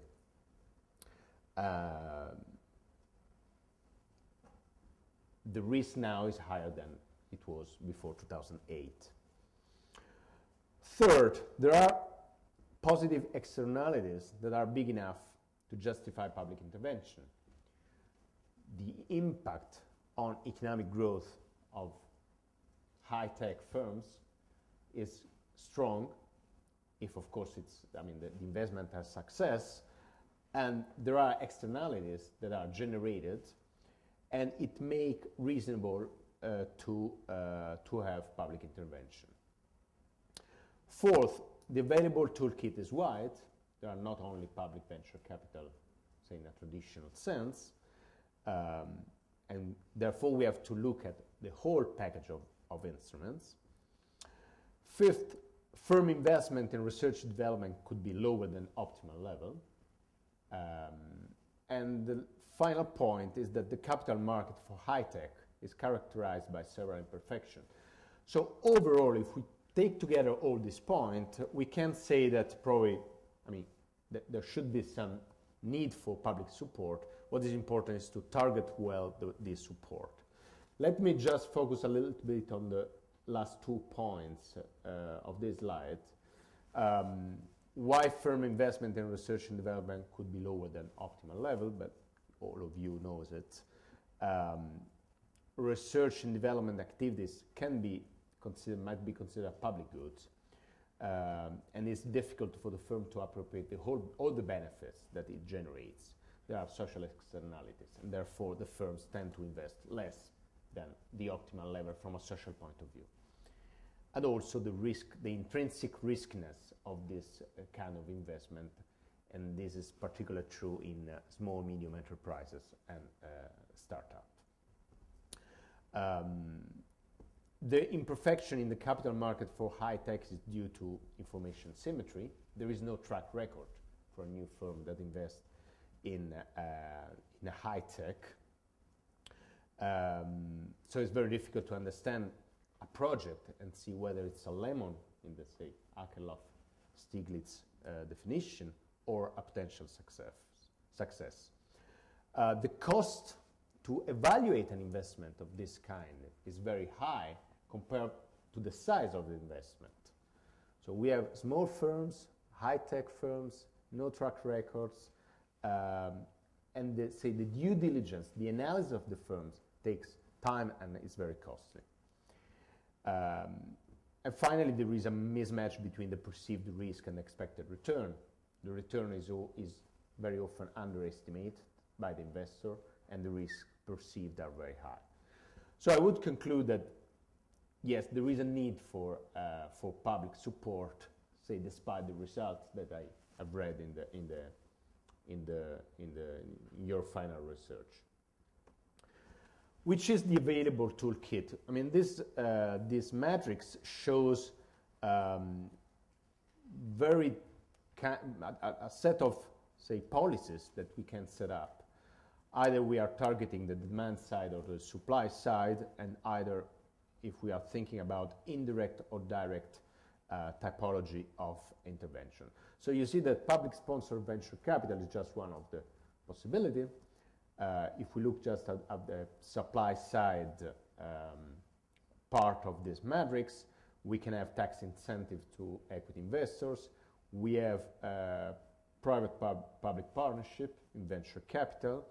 We can have incentive schemes where, say, the public take care of either some part of the cost or with some cap on revenue on the returns, and then the rest goes to the private part of the partnership. On the demand side, we can have tax incentives again, but also business incubators and so on. So we have many tools. Which tools should take into consideration during this time? I think we have to look first at what the experience says, which are the best practice, and which are the recommendations that come also from the European Commission. Summarizing, I mean, the main, the international best practice example that we have, we can say that the public-private partnerships works. The US and the Israeli case teach this. And also that there is a predominance of supply-side intervention, usually with a risk sharing, where the public takes part of the risk in order to make the investment more interesting for the private part. Moreover, the Commission expressed preference for funds where the state is present with as a sponsor or also as an investor, suggest to have state grants to cover operating costs, and suggest to have tax incentives. I would say that in crisis time, maybe the best policy, given the public budget constraint, remember the public debt to GDP ratio I showed at the beginning, is to set up public-private partnerships where the role of the state is a role of, say, to guarantee investors the project is a project that can have, say, a success, is a solid project, and can attract investors. I would say, in particular, foreign investors, given the limited resources available also from the private sector in Europe now. Which is a possible new paradigm that we can develop. I set up in this slide some principles that can inspire a new approach of intervention in private equity industry and in venture capital industry.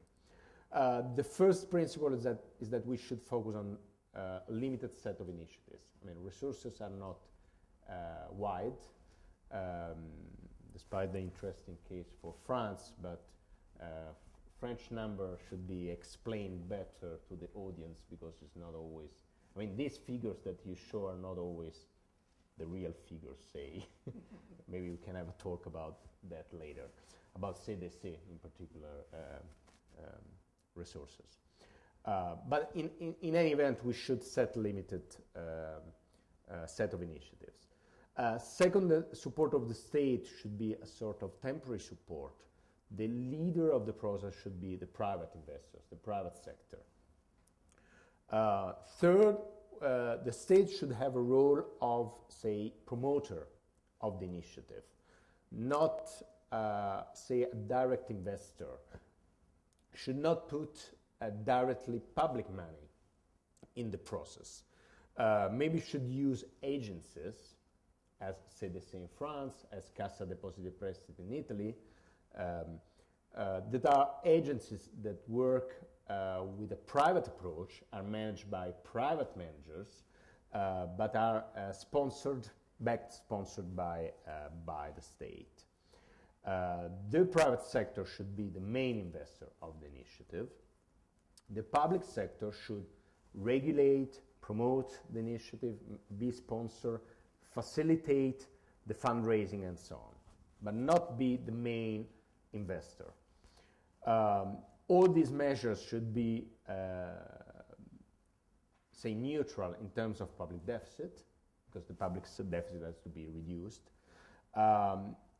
If there is a state-owned involvement, the best thing is to allow the state to have a, say, fair return on the investment and left the high return to the private part of the partnership.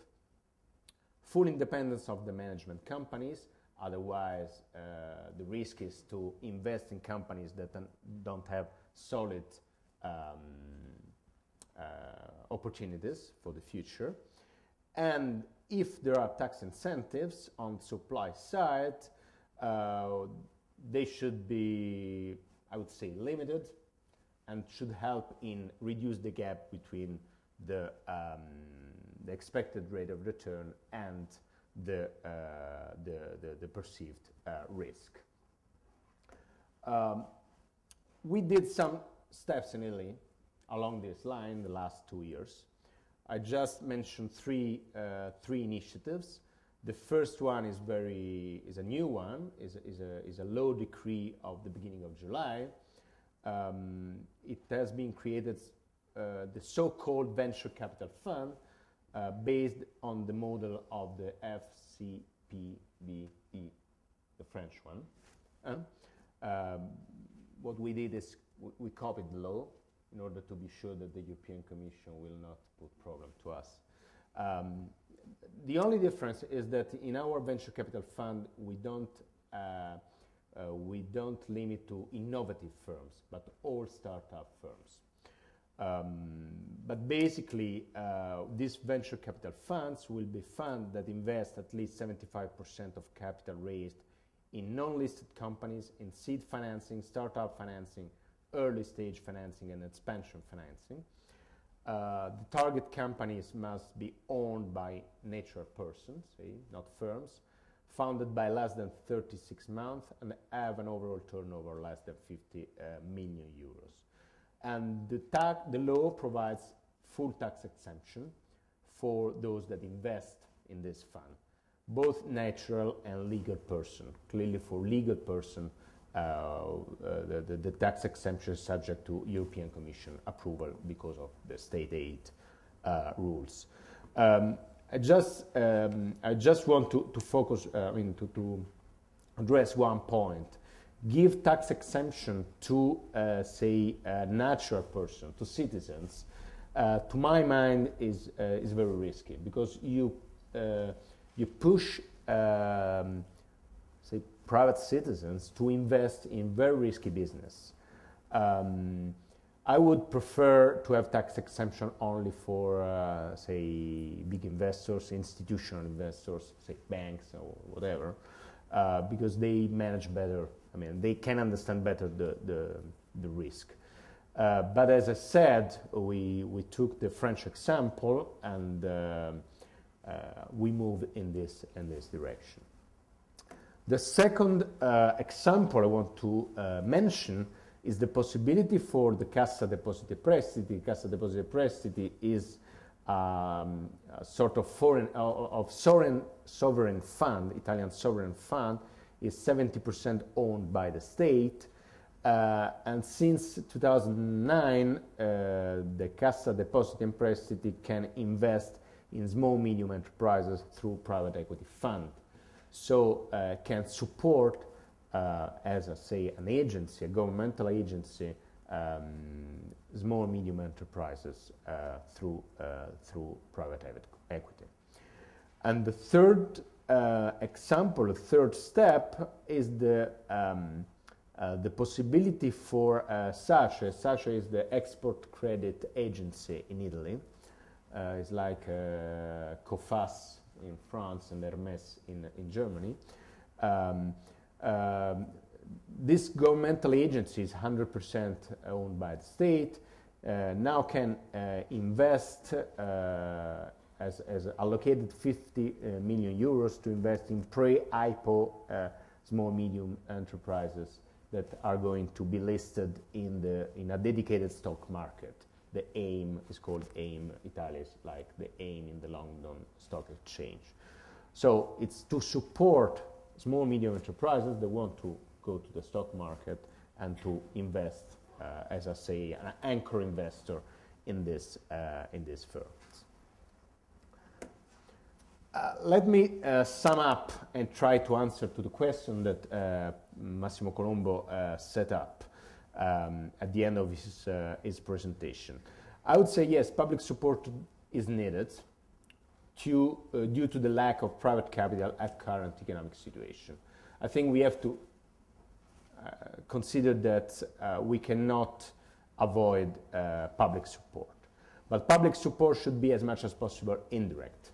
Without state ownership of invested firms, it's interesting to read what James Mead, the Nobel Prize for Economics, wrote several years ago about the role of the state, where he says that the state should not own, say, companies, but should use the financial market to invest his money and to have capital gain, and use the capital gain to pay the welfare state.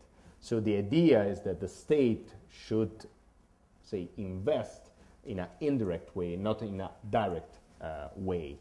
And what we in Italy are trying to do, as I said, with the Cassa Depositi e Prestiti, what is happening in France, is basically this kind of model. As public support, I would say we have two main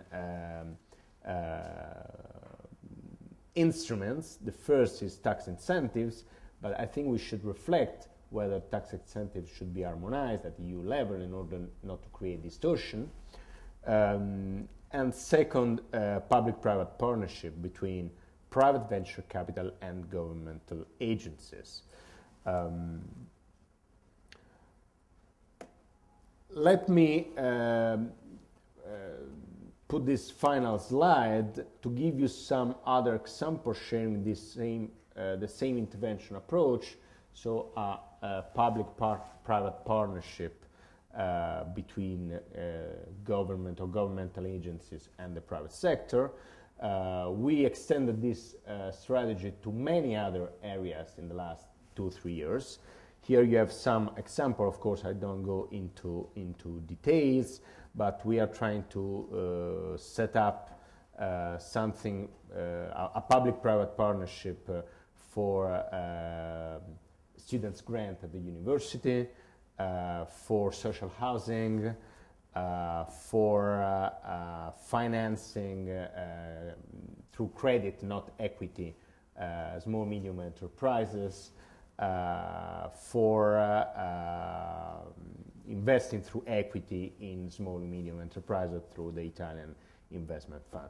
All these examples are based on basically on no deficit, no public deficit. So there are no deterioration in the public budget, a strong role of the private sector, strong role of the government and the public sectors in setting up strategies. Thanks a lot.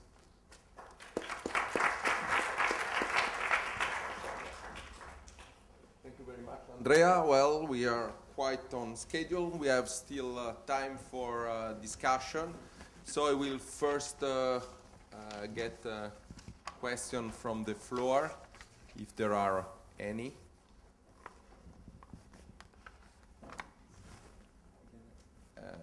Just a second. Well, if there are at this stage no question from the floor, then we can start with the question of the panelists. I have a couple of questions. Well, I think there are a couple of very interesting points coming out from this discussion. First one is that, as a matter of fact, in Europe there are not enough deals in early stage small firms, and the situation is deteriorating with the crisis. But it's still a structural weaknesses. Okay, so when one may wonder why, I am quite sympathetic of the possible explanation offered by Vladimir. He say, well, basically there is not enough investment in knowledge production and in high quality human capital. And I think this definitely is part of the issue, and something with the knowledge, European knowledge economy should be thinking about. I also think, however, that there is another possibility given the level of scientific production and human capital production. And in my view, disregard to some extent the fact that the firms are free to choose their business model. And I mean, for a good company, there always is a second best solution. They give up rapid growth, creation of platform, globalization of their business. They focus on a niche, sometimes even on a local or regional niche, and they make money. And my personal feeling is that for a series of reasons which regard both the demand and the supply of idea and money, in Europe this second option is relatively more profitable in comparison with the first option than in the US. And part of the problem is also the fragmentation of the venture capital industry in Europe, the lack of internationalization of the VC industry. And I think that we should devote a bit of more attention of understanding why so many good European entrepreneurs choose a more safer place and to some extent have a less risk, a more risk-averse behavior than their US or international counterparts. And a second interesting issue, well, in my view, more evidence needs to be created concerning this early stage small firms issue, it's the role that individual or organized individual, business angel, mega business angel, family offices, and all these type of actors may have. I think that we to some extent, sometimes we have a kind of naive vision of this guy as a solution of the problem. I think that they may be part of the solution, but we need to understand why they may behave differently than professional investors. And I think that this, I mean, as a scholar, I feel that there is really a gap of knowledge about the individual behavior of these investors and the possible complementarities they may have with professional investors. Maybe I can pick up on that, just two comments. The first one, where you compare to the US, and that's why I in fact said that it's a very unfair comparison, is that we have a different culture, or at least some parts of Europe have a different culture. And in some countries, if you come to an entrepreneur and say, I will invest money, but you give me part of your company, you give me the equity, and you share your profits with me, and I will own your company, the entrepreneur will simply say, no, thank you very much, I'll go to my bank, I'll get a loan, and I will go down this way. In Europe, basically, you, up until recently, but it still applies, had a dividing line, whereas in the UK, in the north, generally in Scandinavian countries, but to some extent also in Benelux, and then in France, possibly in Italy as well, venture capital was existent and was doing fine, because generally equity financing was more present in these countries. In Eastern Europe, it did not exist, and it still is very scarce. And in Eastern Europe and also towards the south, and I know I'm generalizing a lot, there was much more lending going on to SMEs. There have been guarantee programs in Italy. They have a very long history of guarantees for SME lending. And very often companies used to get this form of financing, and that's got to do with culture. That's simply got to do with risk-taking and risk aversion and a lot of things where the Americans think differently.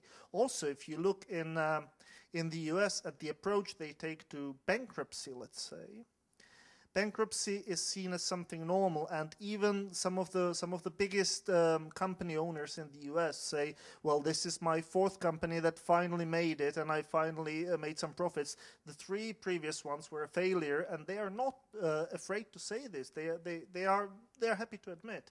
Whereas I know a case, for instance, from my hometown in the Czech Republic, where if somebody has a company that is successful, and for reasons that may be attributed either to globalization or to the failure of the guy, this company goes bankrupt, this guy will simply not be able to start another company, because especially in a small town, nobody will ever want to do business with him anymore, because he will be branded as a failure, as a loser, and that's it for him.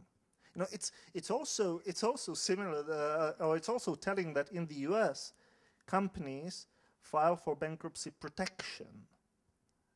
In Europe, we don't file for protection. We file for bankruptcy, and that's it. The company is dissolved. Whereas in the US, there is usually this attempt to save the company and to safeguard it, and maybe still help it to go above water again. So that was the comment on the cultural differences. And then Andrea made also a good point about PPPs and different kinds of public support that can maybe incite venture. And that's in relation also to what you said about business angels. I think if you have a clearly defined market gap or equity gap, where private investors are simply not willing to go there because it's considered too risky or very unprofitable, then it is the role of public investors, in my opinion, and of course there is a clash with state support, to try to address this risk. You can have public investment into a venture capital fund focusing on very early stages, where normally it would not be pari passu, so the public part would not take the same risk and the same would not demand the same reward as the private investors. Maybe you could say that the public investor will say, okay, if you consider this too risky, I will take the first loss piece, meaning I will invest 20%, private investors invest the remaining 80%, but if there is a loss, I take the first 20% of the loss. And this might help a lot to invite private investors to go there. Of course, you could have endless options of dividing the upside as well, dividing the profits, or you could have various schemes. Of course, you have to be careful about state aid. You have to make sure that this is offered in a fair way. But if you want to focus on particular areas where, at the moment, there isn't enough private investment, but it's a policy goal or it's a policy aim to focus on this, then this is possible, and even the Commission is of course always considering this type of support. A typical example is business angels, but it's difficult to find grander or bigger investment schemes with business angels because the way business angels normally work is very individual. The majority of them is not even organized, and they prefer really to do it themselves. So any kind of co-investment in a fund with business angels is difficult to achieve. But you could choose a sector. For instance, if you wanted to develop environmental technologies, and if you felt there isn't enough private investment, you could easily do something like that for this particular sector, for instance, provided you could clearly identify that there is an equity financing gap, and that would clear you of the state aid problems. You had some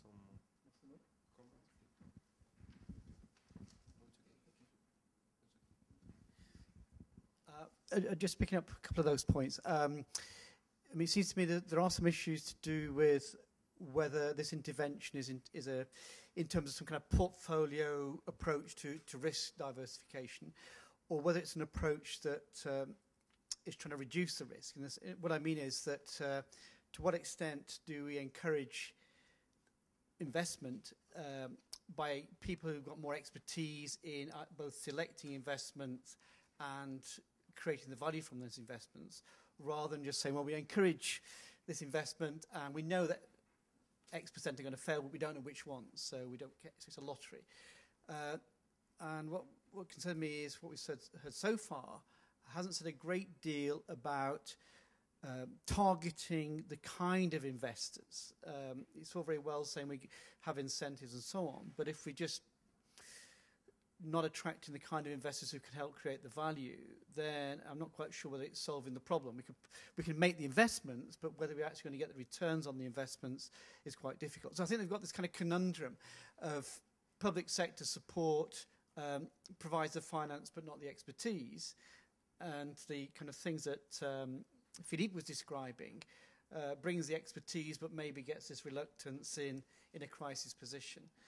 And so I think to resolve that conundrum, I think we need ways of trying to encourage serial entrepreneurs who've exited, who become angels, maybe finding schemes that we can, notwithstanding the difficulties, encourage mega angels, micro funds, whatever we want to call them, because that may be a way to bring those two things together.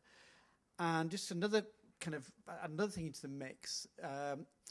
Whilst historically the route was always open that you didn't want to give up equity because the bank would lend, if we now have a situation that banks don't lend and we may not even have banks, then that option, if that option is closed, then maybe equity option becomes more open. And it seems to me there's another element to the zeitgeist that wasn't there before, is that there seems to be a change, or the beginning of a changing attitude amongst high wealth individuals to become more open to a different model. I mean, I pick up an example last week from France where I see about a dozen of the patrons were saying taxes more, which seems to me kind of like turkeys voting for Christmas. But it seems to me that there's a change in view that maybe there's a more openness to a willingness to invest in higher risk schemes, which may be a quote kind of tax, but maybe help to bring in more equity investment into areas where it's previously been absent.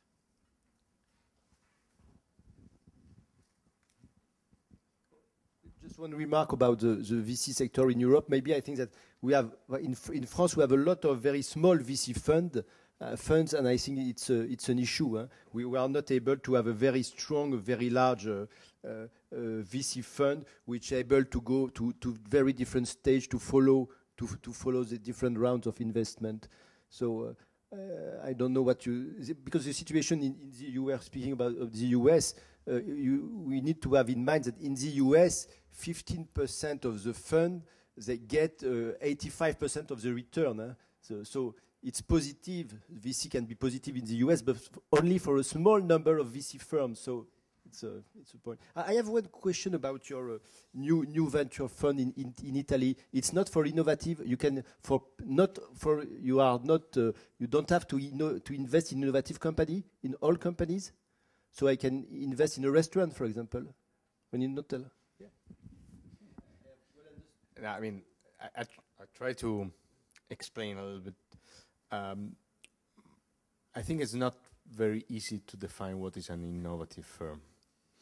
And when you put it into a law, I mean, the Italian system is a system based on, I mean, it's a very legalistic system, no? As the French one, maybe the British one is different. So to explain into a law what is innovative, I think is not so easy. So the government, I mean, the parliament preferred to talk about startup companies without putting a very clear definition what is innovative, what is not. Then, of course, if you talk about venture capital fund and you're thinking about private investors that are going to invest in venture capital funds, I would expect that they invest in innovative firms, but without having a law that explains what it is, because otherwise you risk to have a huge debate and discussion, even from a legal point of view, whether you have the right to have or not the tax incentive. So I no, I know it was an issue.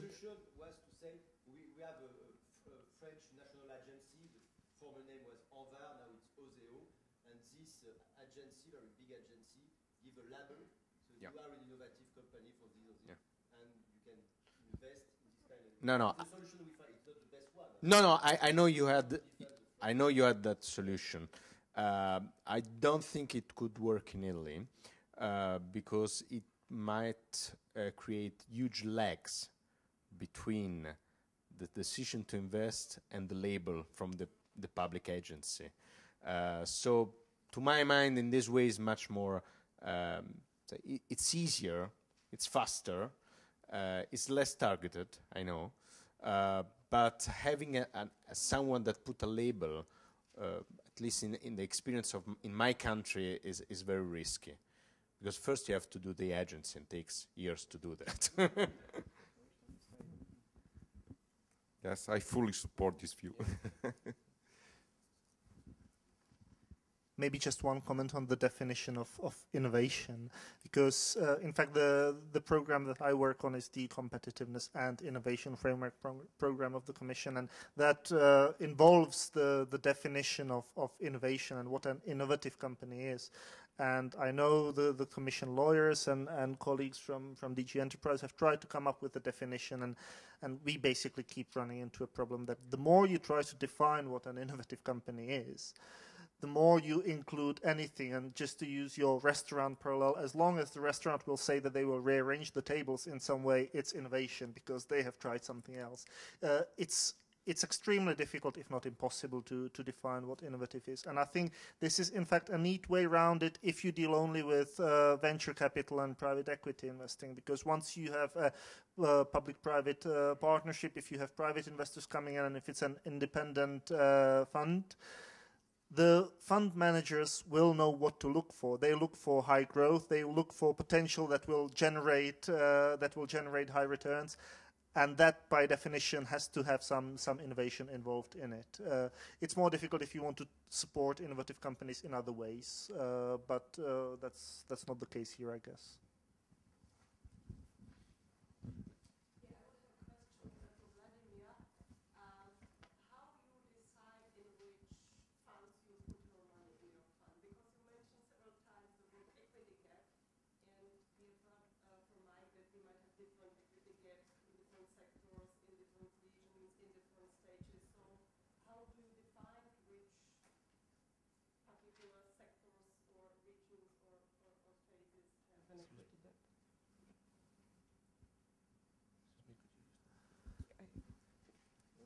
The way the program is designed is that it has a certain sum of money allocated to it, which is 623 million over 7 years, I think. And there are two windows, if you wish, where one is to investing for really early stage and one is to invest in expansion stage. And the modalities of investment are favoring the early stage. So that's to say that the Commission via the EIF can invest more into early stage, into venture capital funds focusing on the early stage. So that means that should in fact help the funds focusing on early stage close with more ease because they need less from other private investors. We don't support the expansion stage so much because we take the equity gap is smaller there and there is enough private investment coming in. So that's one element. And then there is another element which makes our investment try to focus more on eco-innovation. And again, if the fund promises to invest a certain proportion of its money into eco-innovative deals, and this is clean tech basically, well, there is a definition, I'm not going to go into that, then the Commission's investment can go higher again, in extreme cases up to 50%, so you would have 50% from the Commission money and only 50% from other private investors. Whereas normally you could have only up to 25% for early stage and only up to about 15% for expansion stage. But this is the only differentiation that's built into the program. I agree with you that we could go into more details and we could start discussing, is the equity gap bigger in medical or in this or in that, and we could start doing this, but we don't at the moment. But I guess that still the demand is higher than... That depends on in what part of the cycle you are, because it's a co-investment scheme whereby you need private investment to come in. In the first half of last year, where there were not many private investors coming in, the demand was not there even for us because the venture capital funds knew that even if they secure money from the Commission, they will not be able to reach the minimum target size to make it viable. Now it has picked up, of course, and I think it picked up for us earlier than the general market picked up because we act as a catalyzer to some extent because we were ready to place the money there. The EIF did the due diligence of the venture capital fund, so it provided kind of a quality stamp on the venture capital fund, and then other private investors would come in. So now maybe it's easier, and the demand at the moment exceeds what we have available for this year at least. But it very much depends on what time you are in the cycle.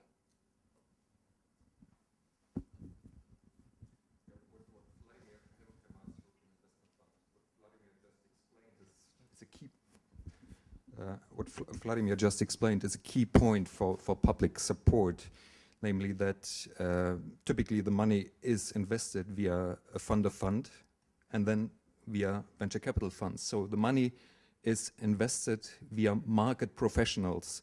And I think this is key for the success of public support in venture capital. And so the role of this public money is, or should be in general, to crowd in private capital. And just to add to this, you mentioned business angels. during the crisis, many investors, the typical traditional venture capital investors, left the market or turned their focus to the later stage investment. It has been mentioned in the previous presentations as well. So the role of public money now has also to be to bring back these investors into the early stage investment and to attract this segment for other investor classes, like business angels, for example, or maybe corporates. Corporate venturing is an important topic as well. And as example, the business angel case, we are just working on a pilot case in one European country where we want to bring together these non-institutionalized investors and to set up a program together with the business angels to bring them stronger in this early stage investment.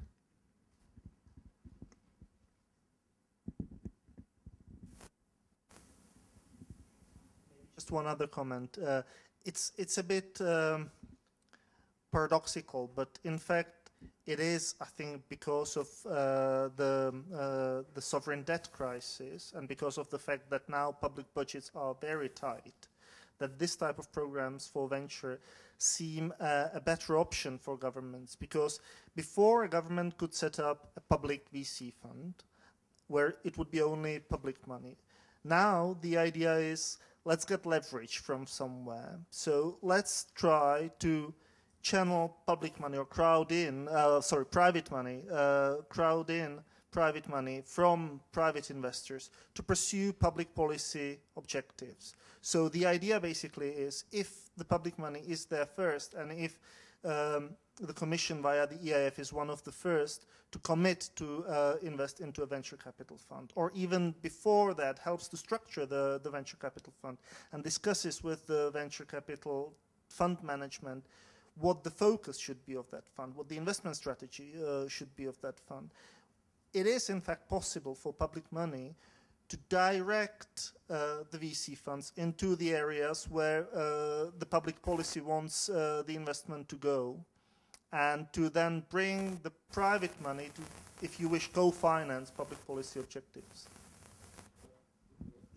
Sorry, at a point on this, the fund of funds strategy, of course, it's an indirect strategy, but it's very indirect one, because the alternative is to have a public-private partnership in the fund, so to have a fund managed together by, say, a governmental agency or a public subject and a private actor.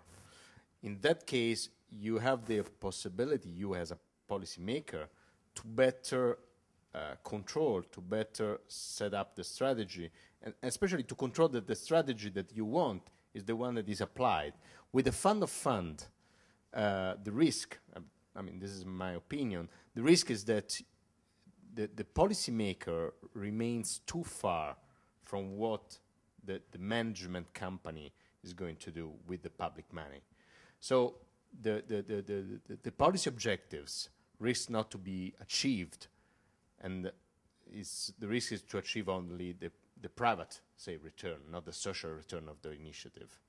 So I would say, if I could choose between the fund of fund or a real public-private partnership, I would prefer the public-private partnership with the direct, say, control of the strategy by the public actor, but with private management that invests only in profitable companies, but taking into account the public aim of the initiative. With the fund of funds, I'm not sure that the public aim the public objective is reached. It's riskier, say. Well, there are two last. Yeah, I just comment on this last point. Terttu Luukkonen from VICO team. Isn't it a very common critique of public VC funding? The fact that the reason why public schemes fail is that they set so many political objectives, and these restrict the sort of the deal flow or profitable deal flow. No matter how admirable the objectives, but they very often entail the seeds of failure. So what you are speaking of not being able to control or influence if government is too far, but nevertheless that's said to be one of the sort of important critical point in government schemes. They try to put too many political objectives, and that's, you don't get the best ventures then.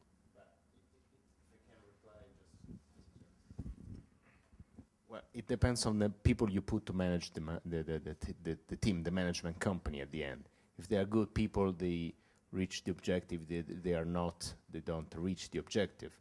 I mean, when you put public money in any way, you should remember that there are money from taxpayers. So you must perceive a public objective. Otherwise, you should not use money from taxpayers. So the point is to set up clear the objectives. Doesn't mean, say, to look at a social. I mean, you should look at to a social return, where the social return is the sum of the return on equity, also for the public investor, but also you should have a wider objective, economic growth, for instance, or to create as much as possible externalities. So the critique is when, to my mind, when you have a full public venture capital fund, not managed by professional private managers, but if you're able to set up a good public-private partnership, I think it can work. The example we have in Italy with this Italian investment fund that is not for venture capital, is for small, medium enterprises, private equity, is that the management companies owned by the state, the major Italian banks, the Employees Association, and the Banking Association as owners, but is managed by one of the most well-known professional that we had in Italy, that managed private equity fund for 15 years before joining us. So it depends on how you share the management from the, say, the property of the company, of the management company. You can have a public-private partnership, to my mind, that can work and can reach better the public objective rather than having only fund of funds, so financial money put into an initiative that is totally managed by the private sector. Okay, so just a brief comment to conclude. I think it was a very interesting session. Probably everybody agrees that there is a role for public support, for public intervention. Then there is a delicate issue of the governance of this intervention, how close or how far. It seems that too close or too far, it's not very good, but how close and how far, it's questionable.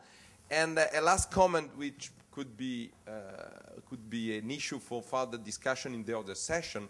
Well, as a matter of fact, there is a lot of public intervention in this area in Europe, cumulated over the time. In our data, it's almost 20% of the deal were managed by public venture capitalists. So I think another issue is how to exit from this strategy and to start again. And so probably now it's time for a coffee or a tea. Thank you very much to everybody.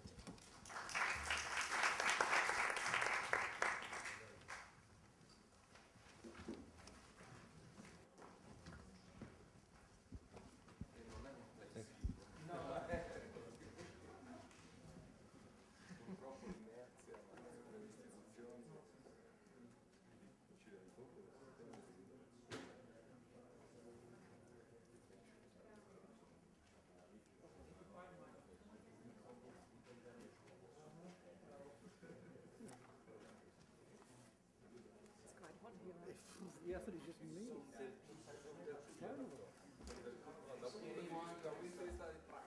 Facendo l'economista dell'innovazione, conoscendo i Maple, sono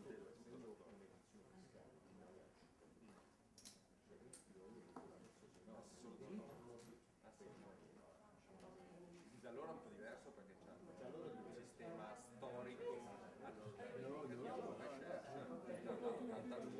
quindi hanno una serie storica di tanti,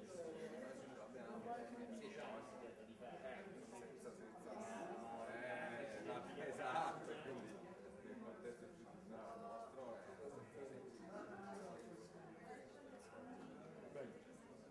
È interessante la questione degli anni e secondo me c'è troppo poco, ma anche proprio dal punto di vista scientifico, poca conoscenza. Io credo che l'idea che ho, che mi piacerebbe sviluppare, è che questi hanno un enorme vantaggio, hanno delle motivazioni intrinseche, fanno una cosa che mi piace e questo ti porta ad avere un profilo di rischio rendimento molto più gambling, perché è un piacere, perché comunque no, cioè voglio fare soldi, però se anche un po' non li fanno, pazienza, e in più sono esperti, quindi sono dei gambler esperti e questa cosa secondo me credo che so non è particolarmente spiegata, si potrebbe fare di più, perché allora le manovre da congegnare sono questa politica un po' diversa, non si può considerare dei investitori come gli altri, no? Perché bisogna secondare questo fan, no? che hanno. C'è tutta la letteratura sugli incentivi a persone che hanno intrinsic motivation, che sono molto diversi, possono reagire in maniera negativa a un incentivo economico, no? Perché fanno vedere per esempio ci sono questi carini laboratory work che quando l'incentivo è molto alto inizia a interagire con le motivazioni intrinseche, il loro gioco un pochino sì, per esempio assolutamente